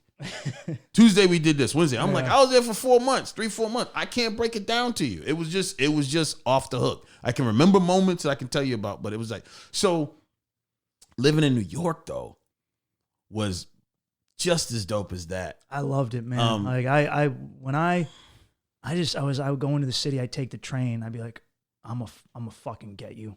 Like I'm a fuck you up in New York City. I would go into the city at Manhattan with that mentality. Like you ain't gonna get over on me. I've watched you take all these. I'm taking the train. If you'll be taking the train in New York, and there's just white hipster girls just crying. You just see girls crying on the trains. The city just breaking people around you. People just crying. Like people publicly cry in that city. They published an article in the New York Times, 10 best places to cry in New York. Right, and I'm like, you ain't gonna get me. Like I was fucking ready, and I loved taking it on, the challenge, and just being like, you got my back against the wall. I'm not fucking going anywhere. Yeah, I feel like, and again, I've seen a lot of people crying there, but it's because there was a lot of people in my eyes. You're walking by thousands of people. If That's you're true. walking by, That's if you true. see that many people, somebody's gonna fucking cry. Somebody's gonna be crazy. Somebody's crying. There's gonna be multiple people crazy. There's gonna be multiple people crying. There's gonna be multiple people on their phone. There's gonna be multiple people doing everything that you can think of, eating fucking nuts. You're gonna walk by a lot of people eating fucking pistachios. I eat peanuts on the train every day. Okay, so the thing is, I never. It's weird, man. A lot of times I don't subscribe to this like, the world is crazy there. Like the world's out to get me there, and like watching all these people like suffer through it. No, some people did. It's just, this is just my mindset. I was there and I was kind of thinking like, I just made the most of it, man. I took acting classes there. I would walk. I walked more than I ever walked in my life. I lost so much weight when I was there because I was walking a lot, man. I would walk from Manhattan down, I'd walk from fucking Times Square down to fucking Chinatown, down further to the bridge, and then I jump in a cab. Like I had money when I was there too, so I could live. Like I would go eat delicious food all the time, trying all kinds of food, Thai food, African food, you know what I mean? Like just whatever, you know what I mean? All like the bet, like I'd find these places. Now I wasn't going to the places where the richest people were going and shit like that, but I was just finding these places in Brooklyn, places in Manhattan. Let me try this place out. Let me try these 6 different wing places out. It was just good times. And here's, I didn't have that like crazy mentality of like, it's breaking me, because I felt like I left the city a lot, not because of the pressure, but because I was working. I was on the road making money to live in New York. So then at the times I was there, what ended up happening to me was I started adapting to New York. Like I could just still be living there now, but I just started living in New York. It was fun as fuck. Like I was going out, meeting people, having good times, making all these friends, finding out who's the dealer, trying all these different edibles. Then I'm doing comedy, I'm fucking acting, I'm doing all this shit, acting classes, I'm meeting all these fucking people, and it's when you get in, once you start getting in the mix, like a bunch of the people I was in acting classes with are in all these shows that are on TV, in Jurassic World, the last Jurassic Park. It was like good friends, like, just hanging, like you start rubbing elbows with all these people and it's just normal. Like we're all starting off, and then people take their different paths. Different people get a little whoop, you know what I mean? They get that little whoop, and then they're gone, they're doing different shit. It's so awesome. And so I was just making my bones, doing what I had to do, but always just like never really like stressy about it. At one point I was like, all right, I need to make more money because I want to do more shit when I'm here. I want to eat more. I want to eat out more. I don't want to be digging into my bank account to the point where I'm like, I feel bad for doing this. Mm-hmm. So I picked up a job working at this place called Young Adult Institute, right? YAI, where I was working with adults with mental disabilities. You know, one of these dudes I had met down there, his girlfriend ended up getting me the job. I said, I want to pick up a side job. So I was a per diem worker doing some humbling shit, man. I was doing some literally, man, washing shit out of somebody's ass with a hose in the shower. Like, you know what I mean? Literally just like, whoosh, you know what I mean? And the dude's, you know, there's a dude telling God me. knows. Yeah, you know, like with the shower hose, I mean, it was long. People down like they're elephants. Yeah, man. Hey, there's a dude shit on himself. You know what I mean? So that's what you're gonna do, man. I understand. So I got my feet pulled back so it's not getting sprouted on me and everything. And you got a dude who's in the shower like, hey, I'm gonna wash my ass. You know, he's yelling at me like that. Wash my ass. Can't really like. He can't really verbalize his words, but he's like, you know what he's saying. He's like, hey, I'm washing my ass, right? So I'm doing that. He's holding on to the side, doing that. I'm meeting all these different people, just getting immersed into that life. So fast forward, you know what it is, man? I wanted to start a family, bro. Like I was like, I'm here right now. This is what I want to ask you about is how you made the transition from that into a family. Yeah, because when I was there, I was like, okay, this is cool. I'm on the road. I'm doing this thing. The manager I was with at the time was not necessarily a progressive manager. She was a booking man. Like she was a manager that kept me working. So she got me into all these different clubs around the country. I met these people. I'd go in. I'd have to make not a lot of money at first. Go in, make my bones. They see me. They'd be like, oh shit, you can headline. Or I go in. I'd be like, I'll feature. Bring me in a feature. Boom, feature. Boom, headline. You know what I mean? So it was all these places I was going. A lot of them I'd be like, no, feature me. Don't stress. They'd be like, well, we haven't seen you. Feature me. Feature me, go in, boom, do well, headline. All right, so then there's all these places I start headline all around the country doing that. That's how I was kind of getting in, you know, luckily. And then after that, she, you know, it just was one of the fucked up transitions that happen is, you know, when you want more. And so you start talking and people start seeing you more. So one night I was doing this show that she had set me up with, and it was like at this rich ass fucking yacht club. I'm doing this show. I'm doing these jokes and shit, and I do well. This crowd's tight. Mm-hmm. They're like, it's one of the richest. It's one of the most. It's one of the richest richest crowds I've ever been in front of. I'm sure I've been in front of plenty of people with money, right? But this people were like, it was like known, like we're on little yachts and shit. You know what I mean? On the thing, you know, sitting in their little fucking boat shoes and shit. You know when people have so much money that their dress starts to change. You know, they're rocking some boat shoes and shit. Shirts opened up a little more. It's a little more relaxed. You know what I'm saying? It's not that like I'll never be evicted thing going on. Like, yeah. I ain't scared of nothing. Yeah, right. Like even if I go to prison, I'm going to a rich man prison. It's not like they're on a night out and they're in tuxes and shit. You're like, everybody has money in there. It's like, no, we're in relaxed ass fucking a regular button-up dress shirt that's probably $400, you know, but it looks like it's $27. You know what I mean? Mm-hmm. That kind of shit. You know, it's wrinkly looking. You know what I mean? The collar's not firm. It's fucking wrinkly looking, rolled up. Whatever. You get the point. So I'm in this room doing my thing, whatever. I get done. This dude comes up to me. He said, hey, man. He said, that shit was fucking crazy. He goes, yo. He goes, I really love that. He goes, you know, my brother is an agent. A pretty big agent, you know what I mean? He goes, you know, he was like, I work for NBC. He's like, you know, but you know, my brother's an agent. He goes, that shit was funny, man. He goes, you know, I want to introduce you to my brother. And I'm like, man, at this point, man, I'm like, nah, yeah. You know what I mean? It's always, this is the shit. Yeah. There's always someone after a but you know, show. you always act, you know, you play the part. I'm like, yeah, cool. Sounds good, man. Exchange numbers, exchange information and shit. You know, so we go on, we have a couple drinks. Come on, fuck, I have a couple drinks first. Drank with him for a little bit. And the next thing I know, he says, you know, the next day we exchanged numbers. He messages me. He goes, hey, he emailed me with his brother, CC. He said, hey, you know, his brother's at a big agency. Yeah. I mean, big ass, you know. And he says, hey, you know, he said, you know, this dude was managing like Angelina Jolie, Craig Robinson, all these people at the time. He was their agent, not their manager. And so he says, we connect. So then he's talking to me and he says, all right, so are you signed with anybody now? I said, no, I'm not signed with anybody right now. But I was handshake with somebody. You know what I mean? I'm not signed with anybody. He said, okay. He said, you're not signed with anybody. He said, all right. He said, well, I just don't want to impose it all. I said, yeah. So he's talking to me. He said, all right. So then he just starts dropping knowledge on me that I didn't even really know about. He said, okay. He said, so where you want to be in 5 years? You know, he starts doing this shit. Well, I mean, 5 years, I don't know. I want to be better. I want to be a funnier comedian. He goes, yeah, all that shit. He goes, what, you want to fucking live the parallel life? You want to just, you want to be a better comedian? He's like, you got to advance. Like, what are you thinking about advancing? He says, a lot of people were talking about just be a funnier comedian. You got to step your levels up.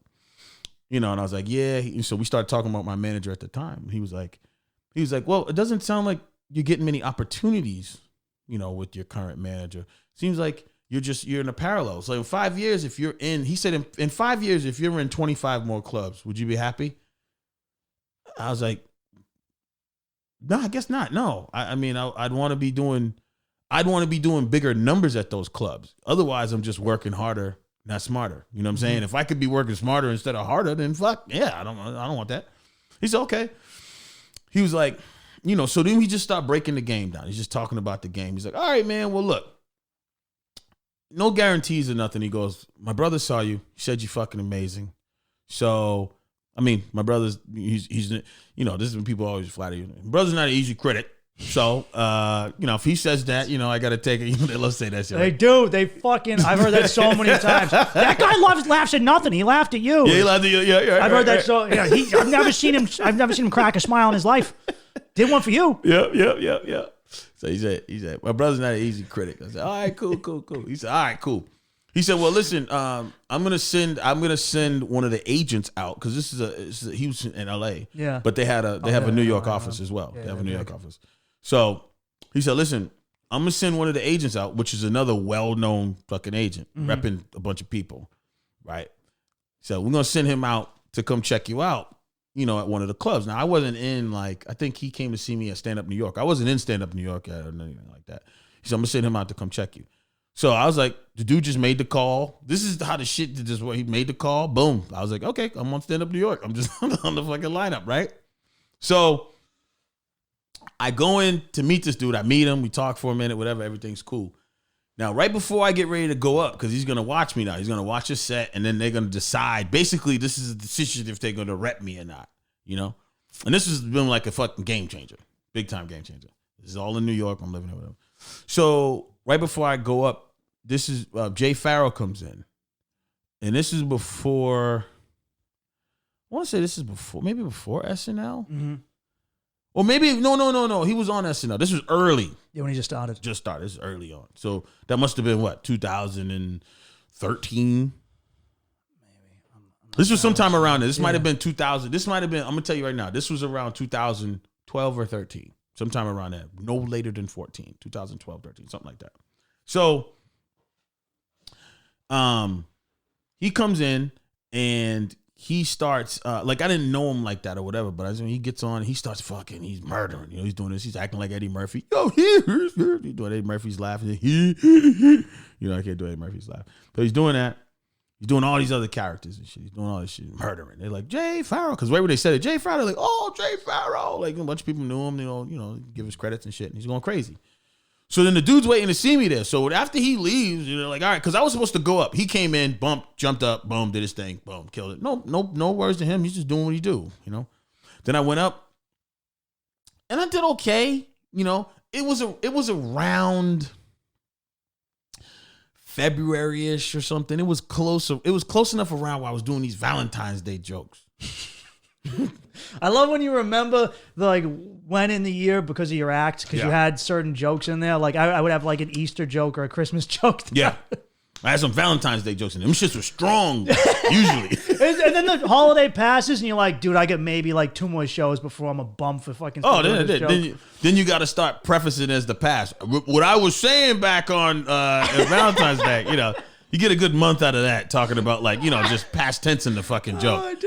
You know what I did for Valentine's Day? That kind of shit, where you still try to keep it for another month. So I go in, and it's right around that time. I go in, I say to motherfucker, say it. And it was like people were laughing, you know, and that wasn't just all Valentine's Day joke. I was saying some other shit too. Yeah, I know. People were laughing, but it wasn't awesome. It wasn't awesome. I can say that. It wasn't awesome. But it was, people were laughing. It was cool. And I was like, all right, like, okay, like, if this dude sees people, because what I said, because then I called the dude back in LA and was like, yo, yeah, I don't know, you know, if you talk to me, he goes, oh, I mean, he hasn't called me yet. I haven't talked to him yet, but I'll hit him up. You know what I mean? To find out, you know, we could talk about what he saw and all this shit.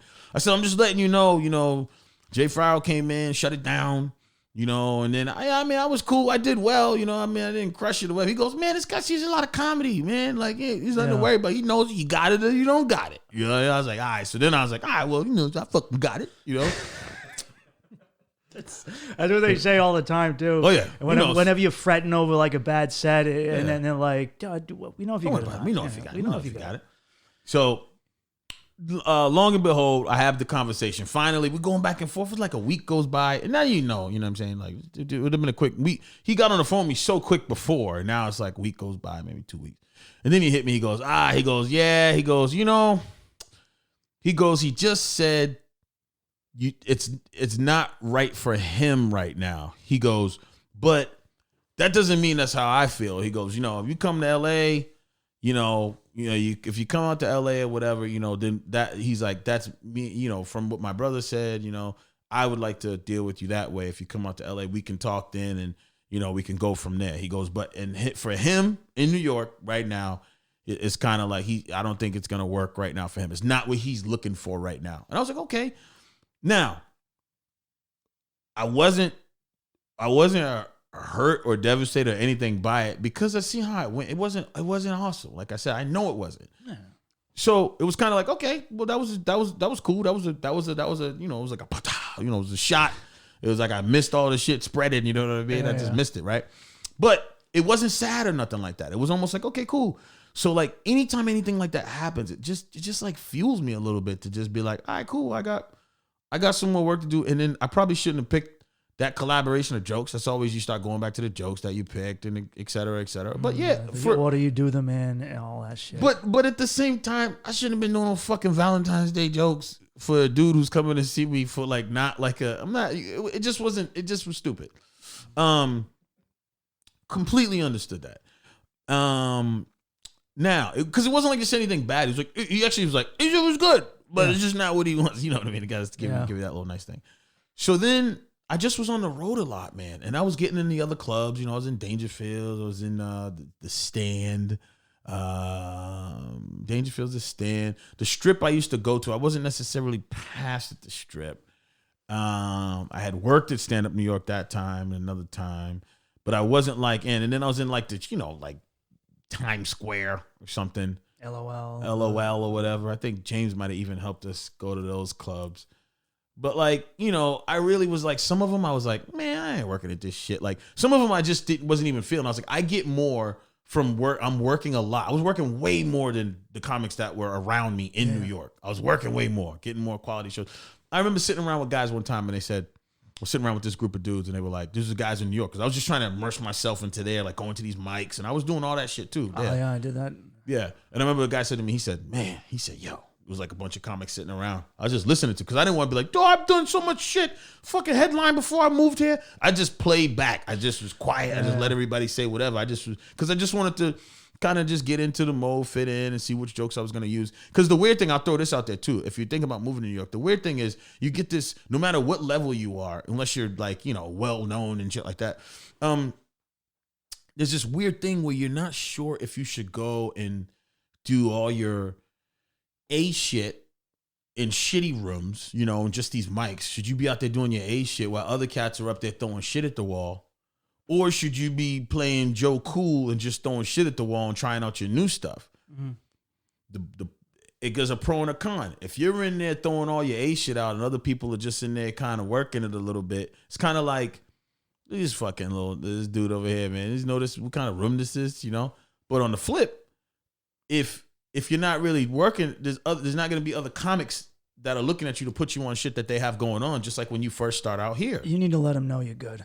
Yeah. You gotta. It's But that has to happen. But it's a weird situation to be in initially because you don't know. You don't Yeah, want to no, be. I They're played in that there game, fucking too. around, and you're in there like doing polished jokes, and there might be 11 comics in there and 3 people in the crowd. That's just weird, man. And when you going and restarting, and especially when you're working a lot already, so it's just a weird dynamic to be in. So I'm sitting around with all these comics, these dudes, and they're like, man, you know what I would like, man? I would just like to host a show with like, I don't know, I don't even care, like, just like 100 people in the crowd, like, and I just want to host 100 people, and just I'm headlining, bro, in front of way more than 100 people. Like I've been doing it for a while, so I'm just listening. I'm like, yeah, that sounds cool, man. That's cool. I was like, that's a, you know, what am I supposed to say? You know what I mean? Because at that point, it was like, oh man, I'm with dudes who like aspiring to host and shit. And I'm like, oh my God, I already like, you know? And so I just didn't, you know, that wasn't really my crew. I was just like, and I'm not gonna say anything until I'm just not. I'll eventually they'll see we're in different places and we'll go from there. But I'm not gonna. And then eventually I got to the place of what you're saying too, where you're like, you go in and you just do what you do. And then you start getting shows, and I'm starting to get all this other work, you know, all this other private shows. Yo, come do our shows at this place. Come do Beauty Bar. Come do all these other little produced shows that started happening. Yeah. You start doing those. And so whenever I was in town, I go do one of those, you know. And then if I was away and on the road, I was just doing those shows, you know. I go to San Antonio and come back. Where were you? I was like, I was just in Texas doing a show. Come back. And then, you know, to them, they're not going anywhere right now until they're on the level of like club regular known type dude. They're not going anywhere. You know what I mean?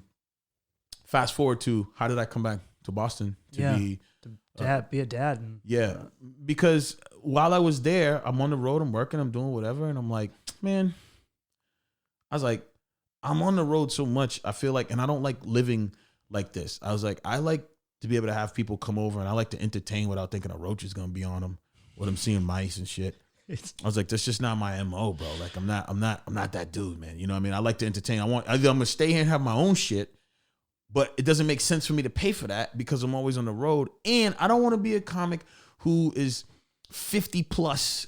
You know, I turn 50 plus and I'm like, you know, I don't start a family now. I've been chasing it. I've been chasing it forever, and now it's time. I'm ready to settle it down. I'm like, fuck that. I was like, I had that epiphany this year. Yeah, I was like, I'm not doing it. I think I'm not doing last time you and I hung out, you said something really profound to me.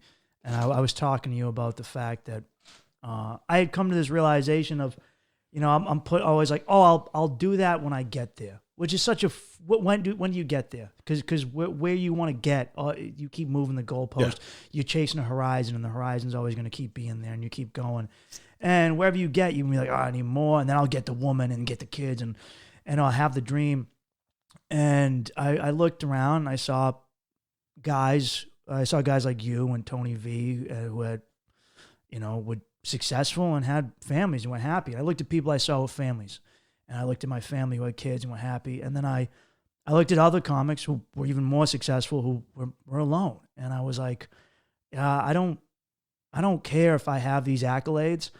If, you know, I'm 48 and I'm still trying to just fuck a girl in a bar who's 22 so I don't feel alone at night and do some blow. And that doesn't appeal to me. That's just not for me. I would rather have the other thing. Right. I've burnt out my ends looking for purpose through base pleasures, we'll say. And I've realized that there's no end in sight there. At least for me, there isn't. Spiritually, I don't think there is. I'd much rather have friends and family and love and all that stuff. Not to get all hokey, but I am. You know, that's what I've realized. And I was saying this to you, and you said that you realized I'm not going to wait to have a family. Right. You know, not one of those dudes who waits to have, you know, when you get that final success metric, whatever that is. Right. You know, because there's no top of the mountain. Right. You know, and you're like, I'm gonna have my life now. Yeah, exactly. That so what I meant, and I stay that, man, is like what I thought was, fuck it. You know what?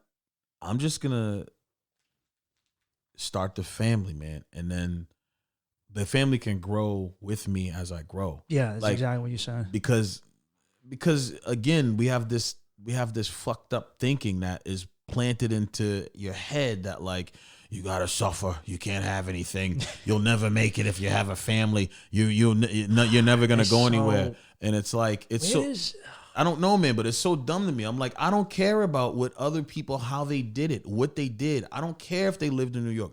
I'd rather make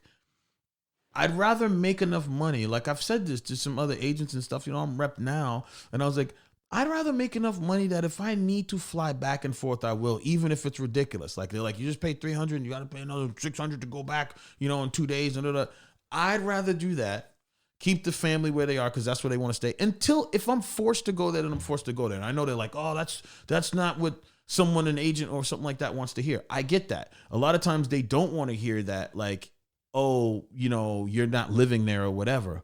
But I'd rather go there and live there for a month if I had to. I'd rather make enough money to go there and live there for a month at a time if I had to do some thing, film something away, keep my life intact and do that. Now, if I had to move, I had to move, and that's the deal. But I'm trying to put myself in a position to be able to financially make decisions that maybe somebody else wouldn't have been able to make before. But I'm not the first person to think like that, and I'm not the only person to ever do that. It's not like I'm reinventing the wheel. I'm just doing what I think is best for my situation. So all I was trying to say was I wanted to start a family and have them grow with me. Many comics that we know that are very successful had their families grow with them. We just know them and look at them like, wow, Chris Rock had kids. D.L. Hughley had kids. Whoopi had her daughter. They have fucking kids, man. It's just we look at them like, oh, you can't have anything.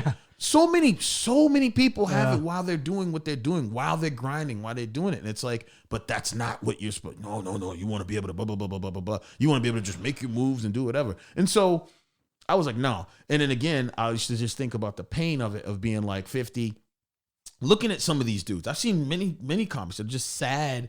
And I'm not saying I like pity them or anything. I'm just saying they're sad themselves because they've now look back and be like, fuck, I should have started this sooner. Like, I got a 1-year-old. I'm 51. I got a 1-year-old, and it's like, that, it's like, I didn't want to be that dude. I wanted to, I wish I started even a little earlier, but I'm glad my mind was where my mind was at, and so that's kind of what happened, man. I came back. It's funny. I just, our friend Will got engaged. Yeah. And I call him up and go, hey, dude, congratulations, man. That's awesome. And he goes, thanks for saying that. You'd be surprised how many comics said the opposite to me. Yeah. And I go, salty motherfuckers. And I've tried to examine where it comes from. And I think this might be a kernel of it, is that, people think you have to be miserable or fucked up to be a good comedian. And also this goes beyond comedy, just for people who are entrepreneurs or pursuing their dreams or careers. I think there's this fear once you get into it and you're in charge of making your own money. It's not, hey, my boss, I'm at work every day at 6:30. It's I'm hustling. I'm making sure. And, that's already stressful. Like when you take the leap full time, it scared the shit out of me. I don't know if it scared the shit out of you when you first go, oh, I'm a comic. I'm fucking doing this. And you step out there. And then when you think about, oh, I got a family to look out for while I'm doing this, I think that scares a lot of people. I think when people fully go in for what they want to do, and maybe it's your own misgivings or do you ever get that? Do you ever like when COVID happened, you're like, shit, I got fucking kids and a wife and I'm, or you just do you have it at its place where you can just be like, I got this, it's. Yeah, I mean, me and my girl, she gets my back, man. You know what I'm saying? So it's like some team shit. So it's like, yeah, I'm still bringing in some dough, but yeah, man, I'm not working for the year pretty much until I start bringing stuff back in and into the fold. So yeah, man, it's very helpful to have somebody help that way. You know what I'm saying? And so yeah, if you got that kind of situation, then it's great. But still in the good times, man, I work a lot, man. Saving and putting shit away is always where it's at. Like as much as I say I like to spend and do shit, I like to double down. I say yes to more shit than a lot of guys. A lot of guys, ego-wise, will be like, I ain't doing that shit. I ain't doing whatever. But, I've done shows with you everywhere, man. Yeah. You know what I'm saying? So, but a lot of guys won't do some of the shows that I would do. They'll be like, dude, why are you going to go do that little show? Because that $300, that $500, that whatever the money is, that smaller show, whatever that is, that's my That's my sushi right there. As you going for the out, month. you know? That's me. You know what I'm saying? So I do, but I'll go do the show and do that. Get my reps in. Get to fucking work on my act. You know, and then so that feels awesome. I'll go do that and not be like, I'm just gonna not do nothing tonight. You know, typically it's at night. You know, kids are sleeping or whatever. Now the flip side. Let's be real about this. Some people would say it's harder, and it is if you have kids and you're trying to make it and shit because you're trying to work a lot more because you're away from home a lot. But it depends on how you schedule your shit out. You know what I mean? Like really for the longest time, even if I'm gone for a week at times, you know what I mean? I do a lot of cruises, man. But I limit how many I'll do because I want to be working here and I want to be working on land a lot. So I split it. But if I'm gone for a week and I'm back the following week or whatever, I still see my kids more than the average person who works 9 to 5 sees their kids. Yeah. Because I have so many more hours with them that I'm spending. Where if you think about the average person who comes home, goes to work, whatever time they get in, the hour maybe they see their kid in the morning, if they do, the time they see their kid when they come in, the hour or two they get to spend with them. How many hours are you really spending with your kid if you work a 9 to 5 or 10 to 6 or 8 to whatever, and you got to get to your job, so you can't leave at 9. If it's at 9, if it's at 8, it's early. They go to school.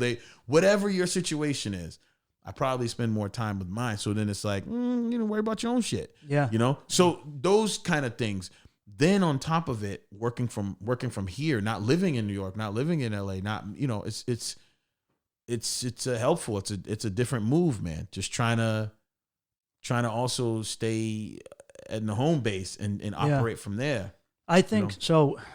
Maybe I'm talking out my ass, but this is my interpretation of it because I don't have a family. But and maybe it's because I thought this way in my younger days because I had like I looked at my own parents' marriage and I was like, I don't ever want to get married. I'm not gonna have fucking kids, man. I had a weird childhood and it was like kind of. You look back in your trauma and shit and you think, and I was like, oh, well, I can just do it right. I can just be better. Yeah. But also I think a lot of people get into their careers kind of do this thing where they look at a family as an anchor or something to pull you back when in reality, that's your team.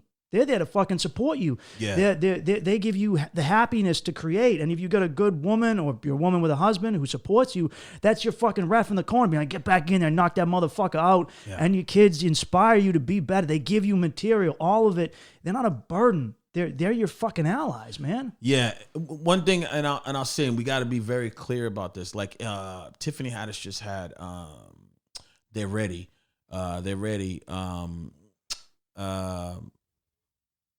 The show that she released on Netflix, They Ready.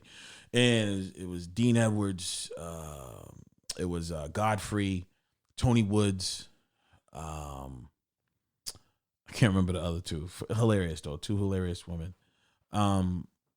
Tony Woods said some shit. I know Tony Woods. I don't know him, like he's not my dude or anything like that. But like we worked together a couple times when the old Catch a Rising Star was in Rhode Island. We worked together. Tony Woods is like Dave Chappelle's mentor. A lot of comics look up to Tony Woods. So Tony at the end of that show was very sad. If you watch that Netflix documentary, he talks about it. He says, yeah, it was just hard because he said one of his sons just died, I believe. But he was just like, he was reflecting on it because he was like, he was away from home so much pursuing stand-up. And he said if he could change anything, he would have valued more of that time that he missed being at home and shit like that, And I feel him there in the sense of like,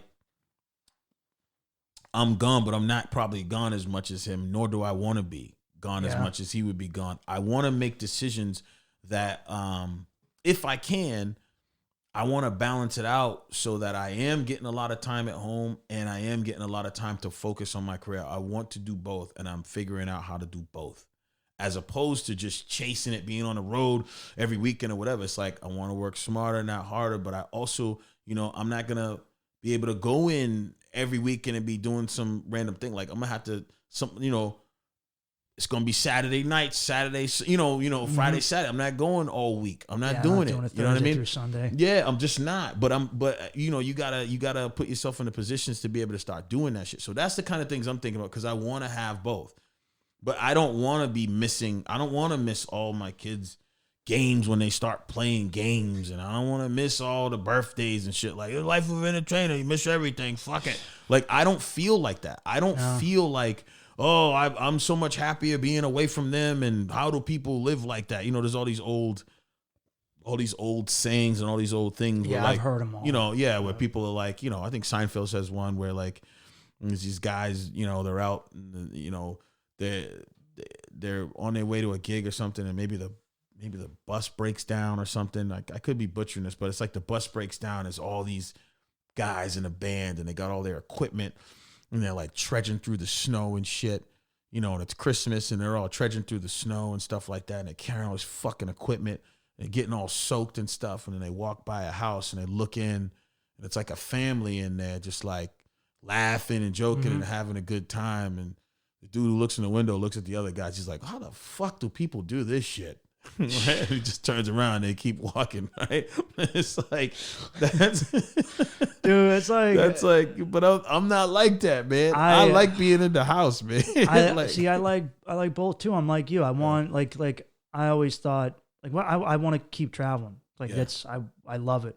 I really, I don't know. I'm obsessed with learning, dude. When I have free time, I read, I watch, I teach myself as much as I can. And I just absorb shit, and that's why I like meeting people.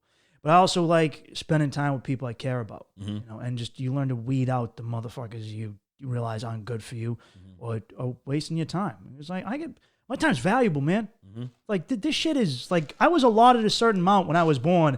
I'm not gonna spend it on like bastards who don't respect me or don't fuck with me or take my French fries off my plate. And I realized that, dude. And I was like, oh, I can travel with my family. And I worked as a stagehand and a rigger. So like roadies, like I'm part of the local crews, and I work with the dudes on the road. And same, my brother was a sailor for a while, and these dudes would like be in their ships, and they go to a city and just be out for one day, and then you live in the boiler room for like months. And the roadies, I talked to old school roadies who would be like, oh, I've traveled to 12 different cities in 2 months, or less than that. And I've only seen the inside of an arena at every one. And, always like they talk, oh, shit's fucked up at home. I'm like, well, you ain't there, man. Like, and disrespect, but you're not there. Of course, shit's going to be fucked up. And people kind of glorify. I talked with a girl who'd be like, yeah, we spend more time with our coworkers and our families. And I go, I don't want that shit. I don't like a lot of you guys. I'm not fucking trying to do that. I'm good. You act like those dudes are squares. I'll be the biggest fucking square in the world, man. Yeah. Go ahead. Call me a fucking square. I'll be a square and I'll be happy. And I'll still be a goof and do stupid shit, man. It's not like that. It's not cool as square or vice versa. Yeah, and it doesn't have to be either way. Like I never want to be away from, my sons long enough for the things that I'm teaching them to be like worn off. Yeah. You know what I'm saying? I never want it to be like overridden by something different, because it's like, you haven't been in 6 years. You're telling us, you know what I mean? You haven't seen us for 4 months. You trying to tell us that thing that you taught us? They're not saying that, but that's how they're acting because they just decided to do things a different way. I still want to be able to implement the ways and the teachings that I want to help them with, and the things that you want to, that's just part of being a parent. I want to be able to implement those things. One thing I was going to say about New York too is that I forgot to say this, is that if I went back to New York, I would do New York much different. I loved it, and I'm so happy at the way that I did it because I got so much out of it. Comedically, yeah, I got better, and I was working, I got better, and all that. That's fine, it's part of it. But I actually loved living and like being a human in New York, and the people I met, and just walking through the streets and like just doing all kinds of shit down there. It was just great, the culture and everything. It was just cool. It was just fascinating, right? But I lived above a bodega. I could get weed. I could get weed and alcohol all night long. Weed, alcohol, and sandwiches all night long. I lived above a bodega. Yep. Like, you know what I'm saying? Like weed, alcohol, I did that sandwiches in Harlem too. all night long. I could just walk downstairs. I'd be like, yo, I'll pay you tomorrow. No problem, brother. Yeah. That was, it was my landlord. My landlord owned the building, owned the bodega. So, go down and get whatever I want. You can't beat that, And I was cool with him, so, now, if I could go back to New York, I would do New York much different in the sense of I lived there that time. It was almost like a kid who goes to college as an undergrad. He goes to college and he enjoys the shit out of it. He passes, but he's not like magna cum laude. He's anything special. He went through school. He went through it. He just like everybody else. That is good as what the best have done. If I went back to New York, I would do it much different because I would have the mentality. I can't tell you that I'm going to be the man in New York, but what I would say is that I would handle New York much like an adult going back to college. When they go to the continuing ed program, those motherfuckers get good grades unless you are truly dumb because your priorities. Unless you're the 50-year-old who goes back and then just gets shit-faced at frat parties. Unless you're truly dumb, right? The continuing ed motherfuckers take care of business. They're the ones that at your graduation, you're like, who is this fucking dad over there? Whose mom is that? And magna cum laude, summa cum laude, whatever. They get all that shit. The continuing ed program kills it because their priorities are they're like, we got a family. Like, we're here to handle business when we come to this motherfucker. They're like, I have a business. I'm taking time away from my business or taking time away from my family to go to school. So like they're taking that shit serious. They're getting their assignments done on time. They're not like, I almost got it done. I had an opportunity. I'm sorry. I was out late. They get their shit done. They want the best grade. They're mad if they don't get the shit that that they're supposed to get. So like, that's how I would handle New York if I went back, because my focus now, I wouldn't be so blinded by the parties and the asses and the titties and the sports. It can be blinding. Right. The sports and everything else. I get some nice booty in New York City, especially when you come from a land of flat asses like Boston, Massachusetts.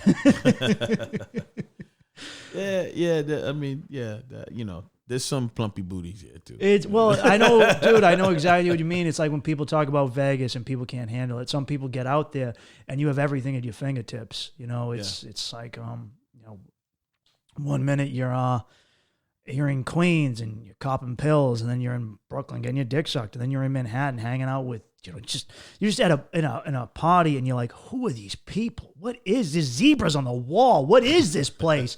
You end up in those environments.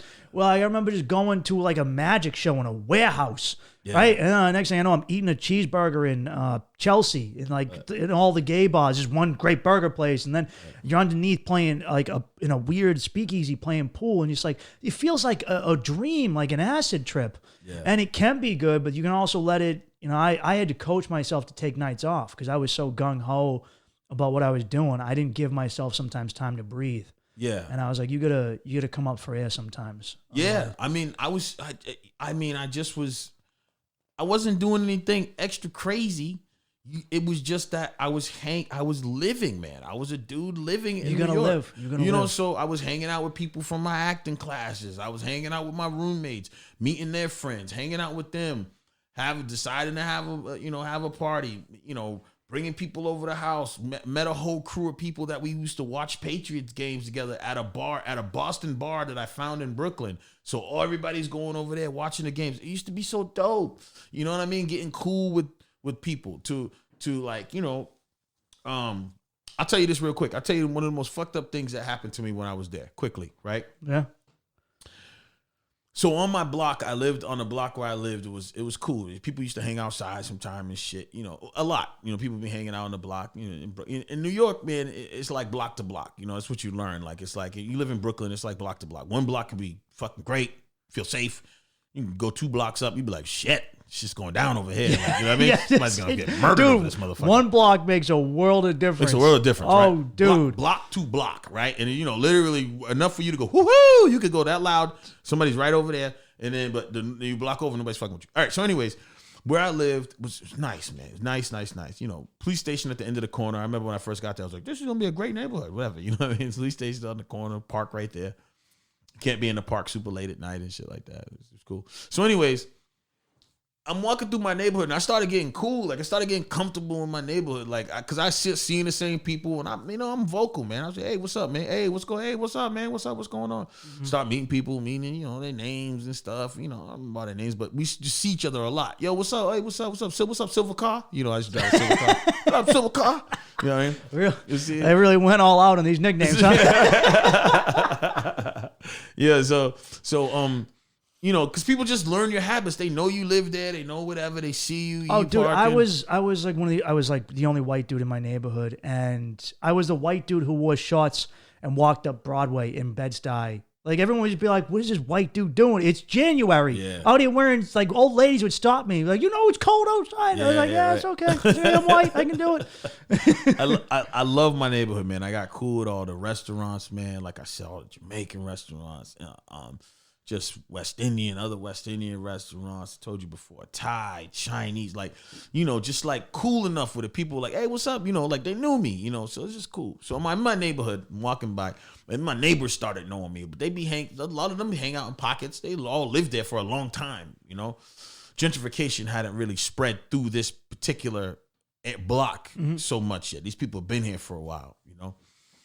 And I'm walking through one day, and this dude seen me, and he lived right next door to me, but he was up by the park, and I was just coming home at the other end of the block, walking by. He's there with a group of people. He's like, yo, little homie, come in. Oh, what's up, man?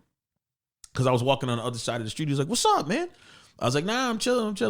So he was like, yo, I just want to let people know, you know, he said, I just want to introduce you to a couple cats in the neighborhood. So this is after I had already been there for a while. We seen each other a lot. We always shoot the head. You know what I mean? We always shoot the head to each other, whatever.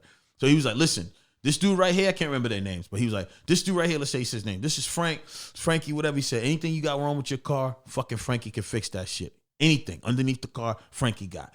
This dude right here, there's any problems with whatever, this dude takes care of that. All right? You know what I'm saying? He said, me, I'm just a chill. I'm the one who connects everybody. I was like, all right, cool. He was like, yeah, man. He was like, yo, he was like, you drink that? He's like, you ever have that white? And I was like, what? He's like, you ever have that white? I was like, that white? I was like, shit, man. This motherfucker asked me for some coke. I was like, nah. I was like, nah, I don't fuck with it. He was like, nah, you don't fuck with it? And he held it up. He was like, you don't fuck with the white Hennessy? And I was like, oh. I said, oh, no. I said, I have it, man. I said, I have it. He said, yeah, man, we go to DR all the time. You know what I'm saying? We go to DR, we bring this shit back. Shit's fucking delicious, man. He was the white Hennessy, right? So he was like, yeah, take some. He had his cup. He's like, yo, you gonna pour some in his cup? He's like, yeah. Took it.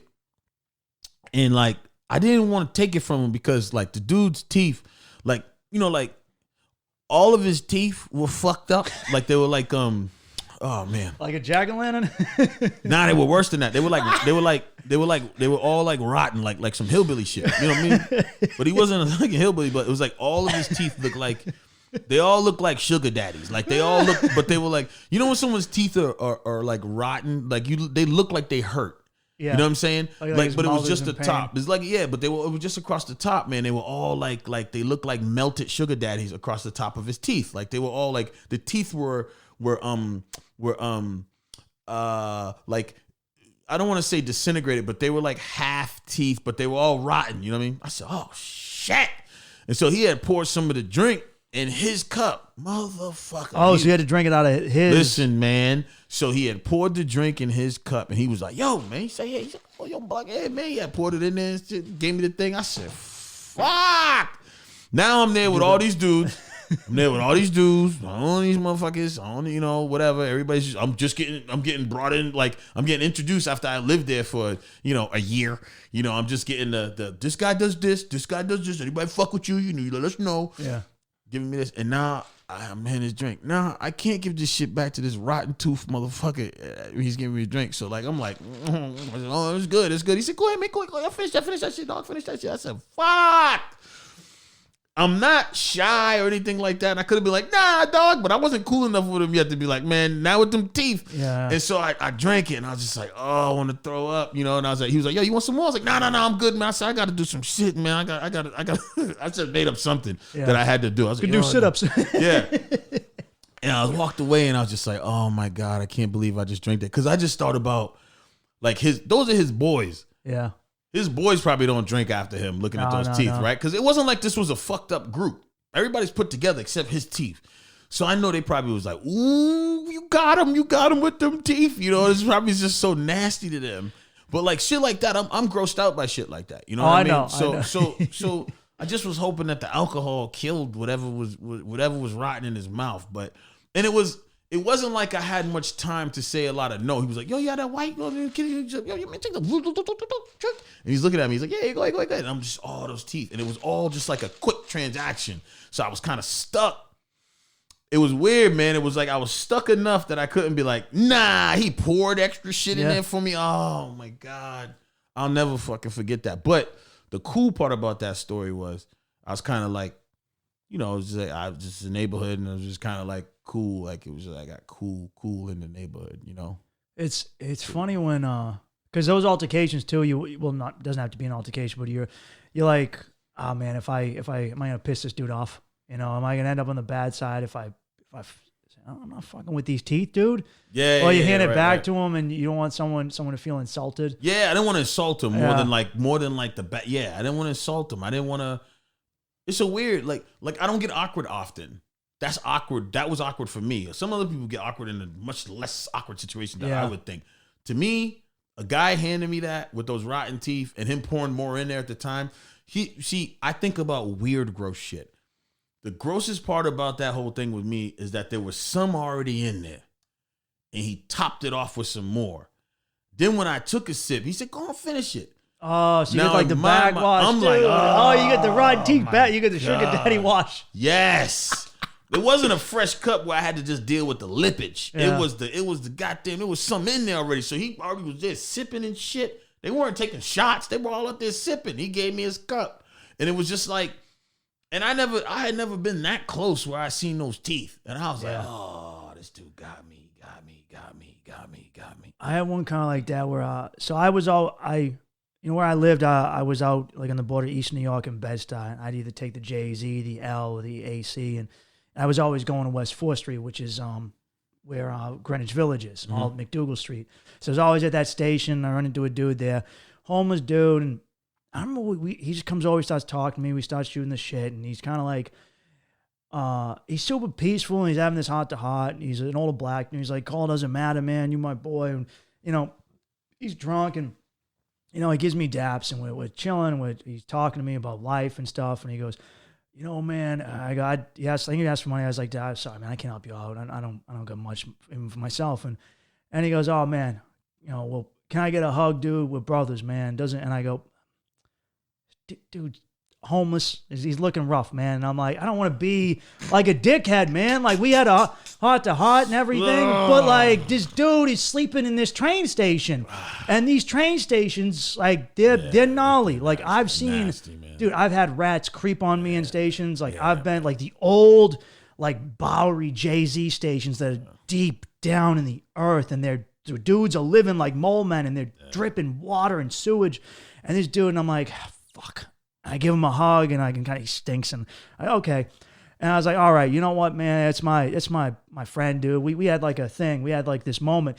And then like a week later, I'm on the A train coming down from Broadway Comedy Club, and I'm passing through 4th Street. As I just look out the window, he's hugging some other nerdy white dude. I'm like, oh, you fucking hug everyone, dude. I thought this was like a thing, man. He just giving out hugs to this fucking bum.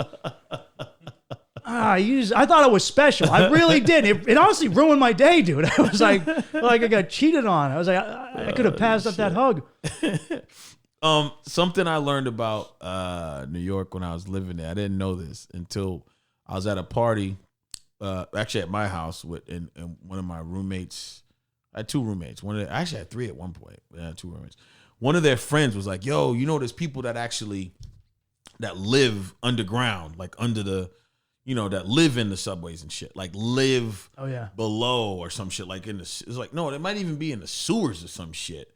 Whatever. I watched the movie though. There's a movie you can watch on. There's a lot of old stations there that aren't used. No. Yeah, They live under though. Oh yeah. There's a name for them. Moleman? I think it's Moleman, right? Is it Moleman? I believe it's Moleman.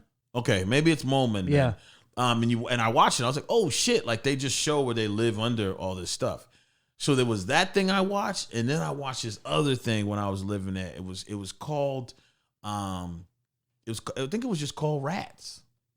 Man, they show you how smart these motherfucking rats are and what they do. And they were showing in New York, they were just like showing like even the grassy areas that you walk by, like a little park or whatever, they were like this. You'll see holes burrowed in. They were like, I the remember rats. those. They were like the tunnels, rats. the rat tunnels. Yo, they're rat tunnels. So what the dude did, he was like, you want to see this shit? And so the dude goes in, he goes, so what we do is we go in and we try to like get rid of a lot of these rats that are in these tunnels and shit, because the rats are really smart.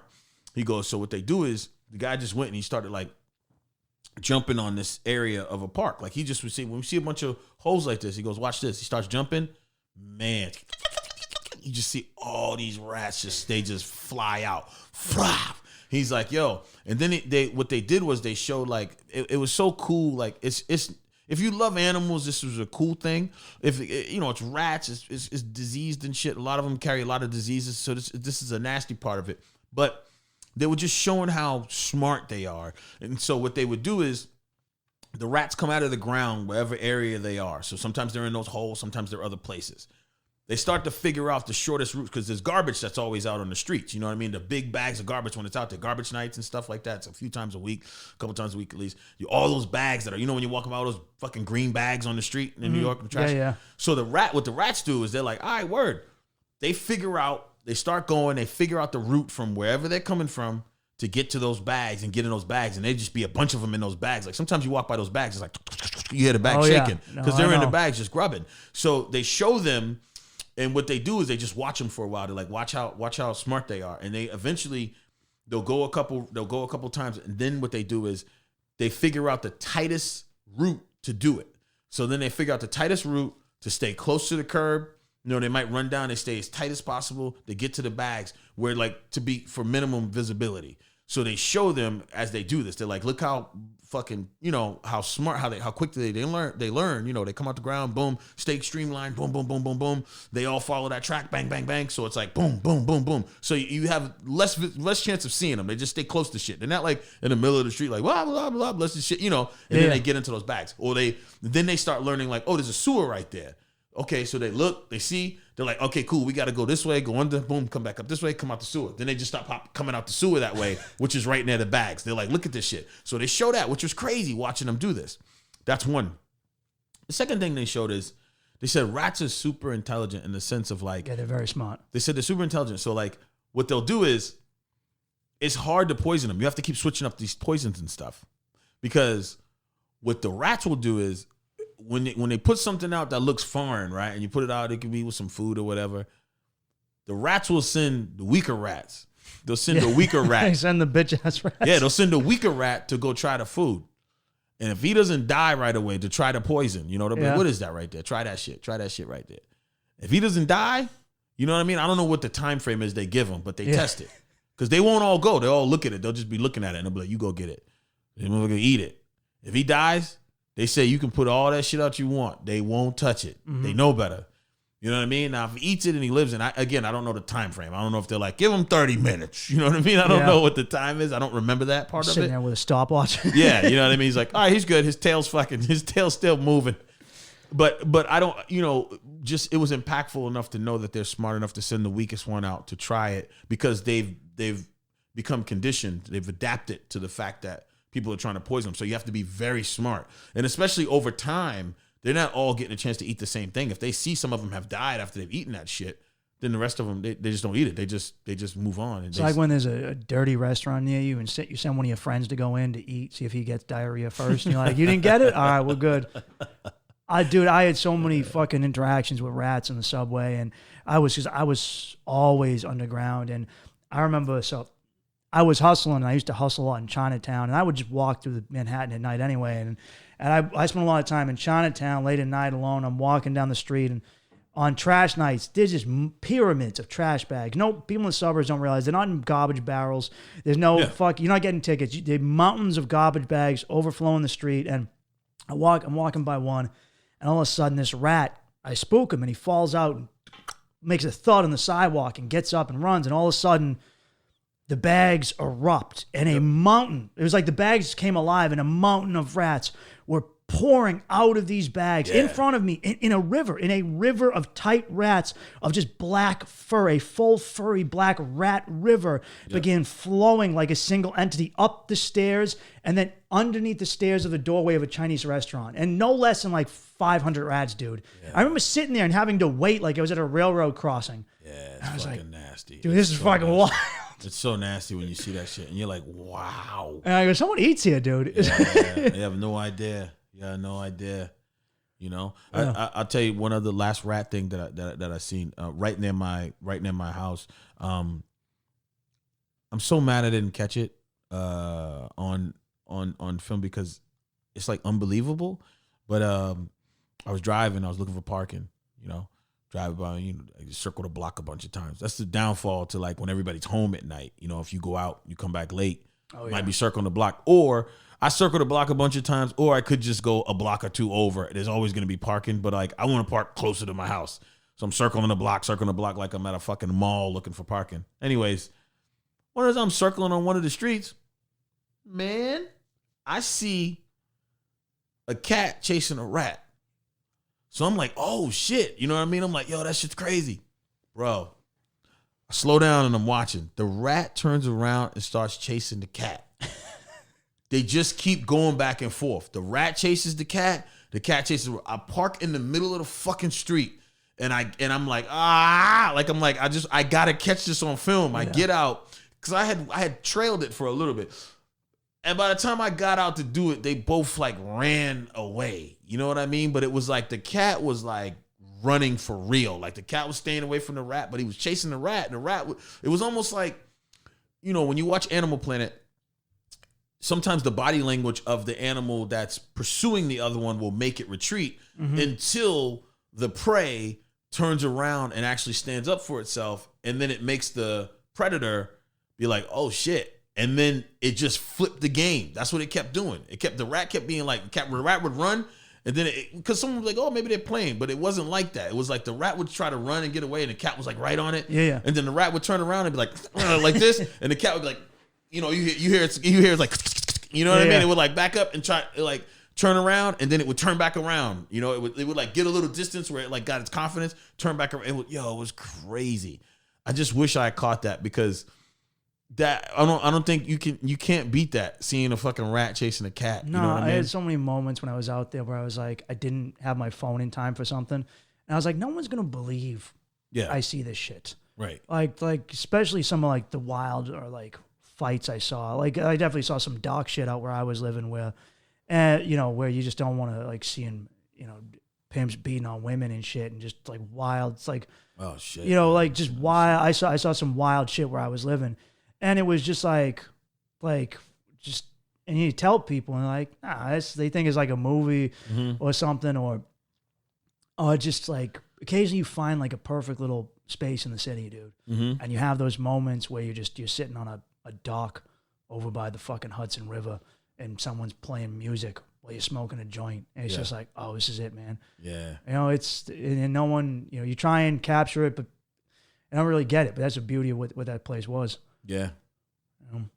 Well, dude, we gotta, let's wrap up, man. Thanks for coming on, man. It was a lot of fun. Yeah, man. This was a lot of fun, man. I appreciate you guys having me. Appreciate you having me. Yeah, no, I wanted to have you on. You're someone I always looked up to for a while because you did something I wanted to do early on, which was I saw dudes when I started out who were just like, oh, that guy does that room and that room. And my thing was, I'm going to be good in the bar rooms. I'm going to be good in the fucking old people rooms at the fucking VFWs. I'm going to be good in Cambridge in front of them hipsters. I'm going to be good in black rooms and Spanish rooms. Wherever there's a room, I'm going to be good. And you were someone I saw who did that, Yeah. And, like just I guess it was also like something that learned from you and from some other guys, like I said, Tony and some other dudes, was I made this mistake where I was like, I'll live when I get there, which is such a fucking depressed way of going through life.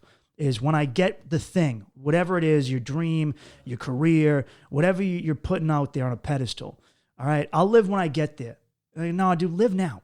The journey is the fucking living, man. You know, because once you get there, there is really no there. You know, because there's always something else. There's always, so fucking anyone listening, man, live on the journey, live on the way there. Yeah. Because that's where the fucking solid times are. You know, it's the adventure. You never know when it's a wrap, you know, not to be morbid or anything, but like my mom died at 50 from cancer. And so I remember one time I said, I asked her, I said, you want me to, she was in the hospital and shit. And she wasn't like sickly until like the very end or whatever. She wasn't like a sickly person, you know. She went through, you know, cancer or whatever, and then she was like in remission, and then at the 3-4 year mark or some shit like that, maybe it was 5, I can't remember the exact time, but when they checked her again, it was like fucked up because she found a lot more cancer than it had grown, a lot more. And I remember her being like, she was in the hospital at this time, you know, but she was super lucid. She wasn't like all fucked up or anything. It was like she was regular, you know, talking like super, just nothing, not like. Some people just died at foggy and, you know, shit. But she was, you know, she was with it. I was like, Mom, what do you want me to bring? You want me to bring you anything? Do you want anything? Like, what are you in the mood for? She was like, my life. I said, shit. You know what I mean? That's fucking crazy. Yeah. She was like, I just want my life. She's like, I don't want shit. I don't want anything to eat. I don't want nothing to watch. I don't want nothing. She said, I just want my life.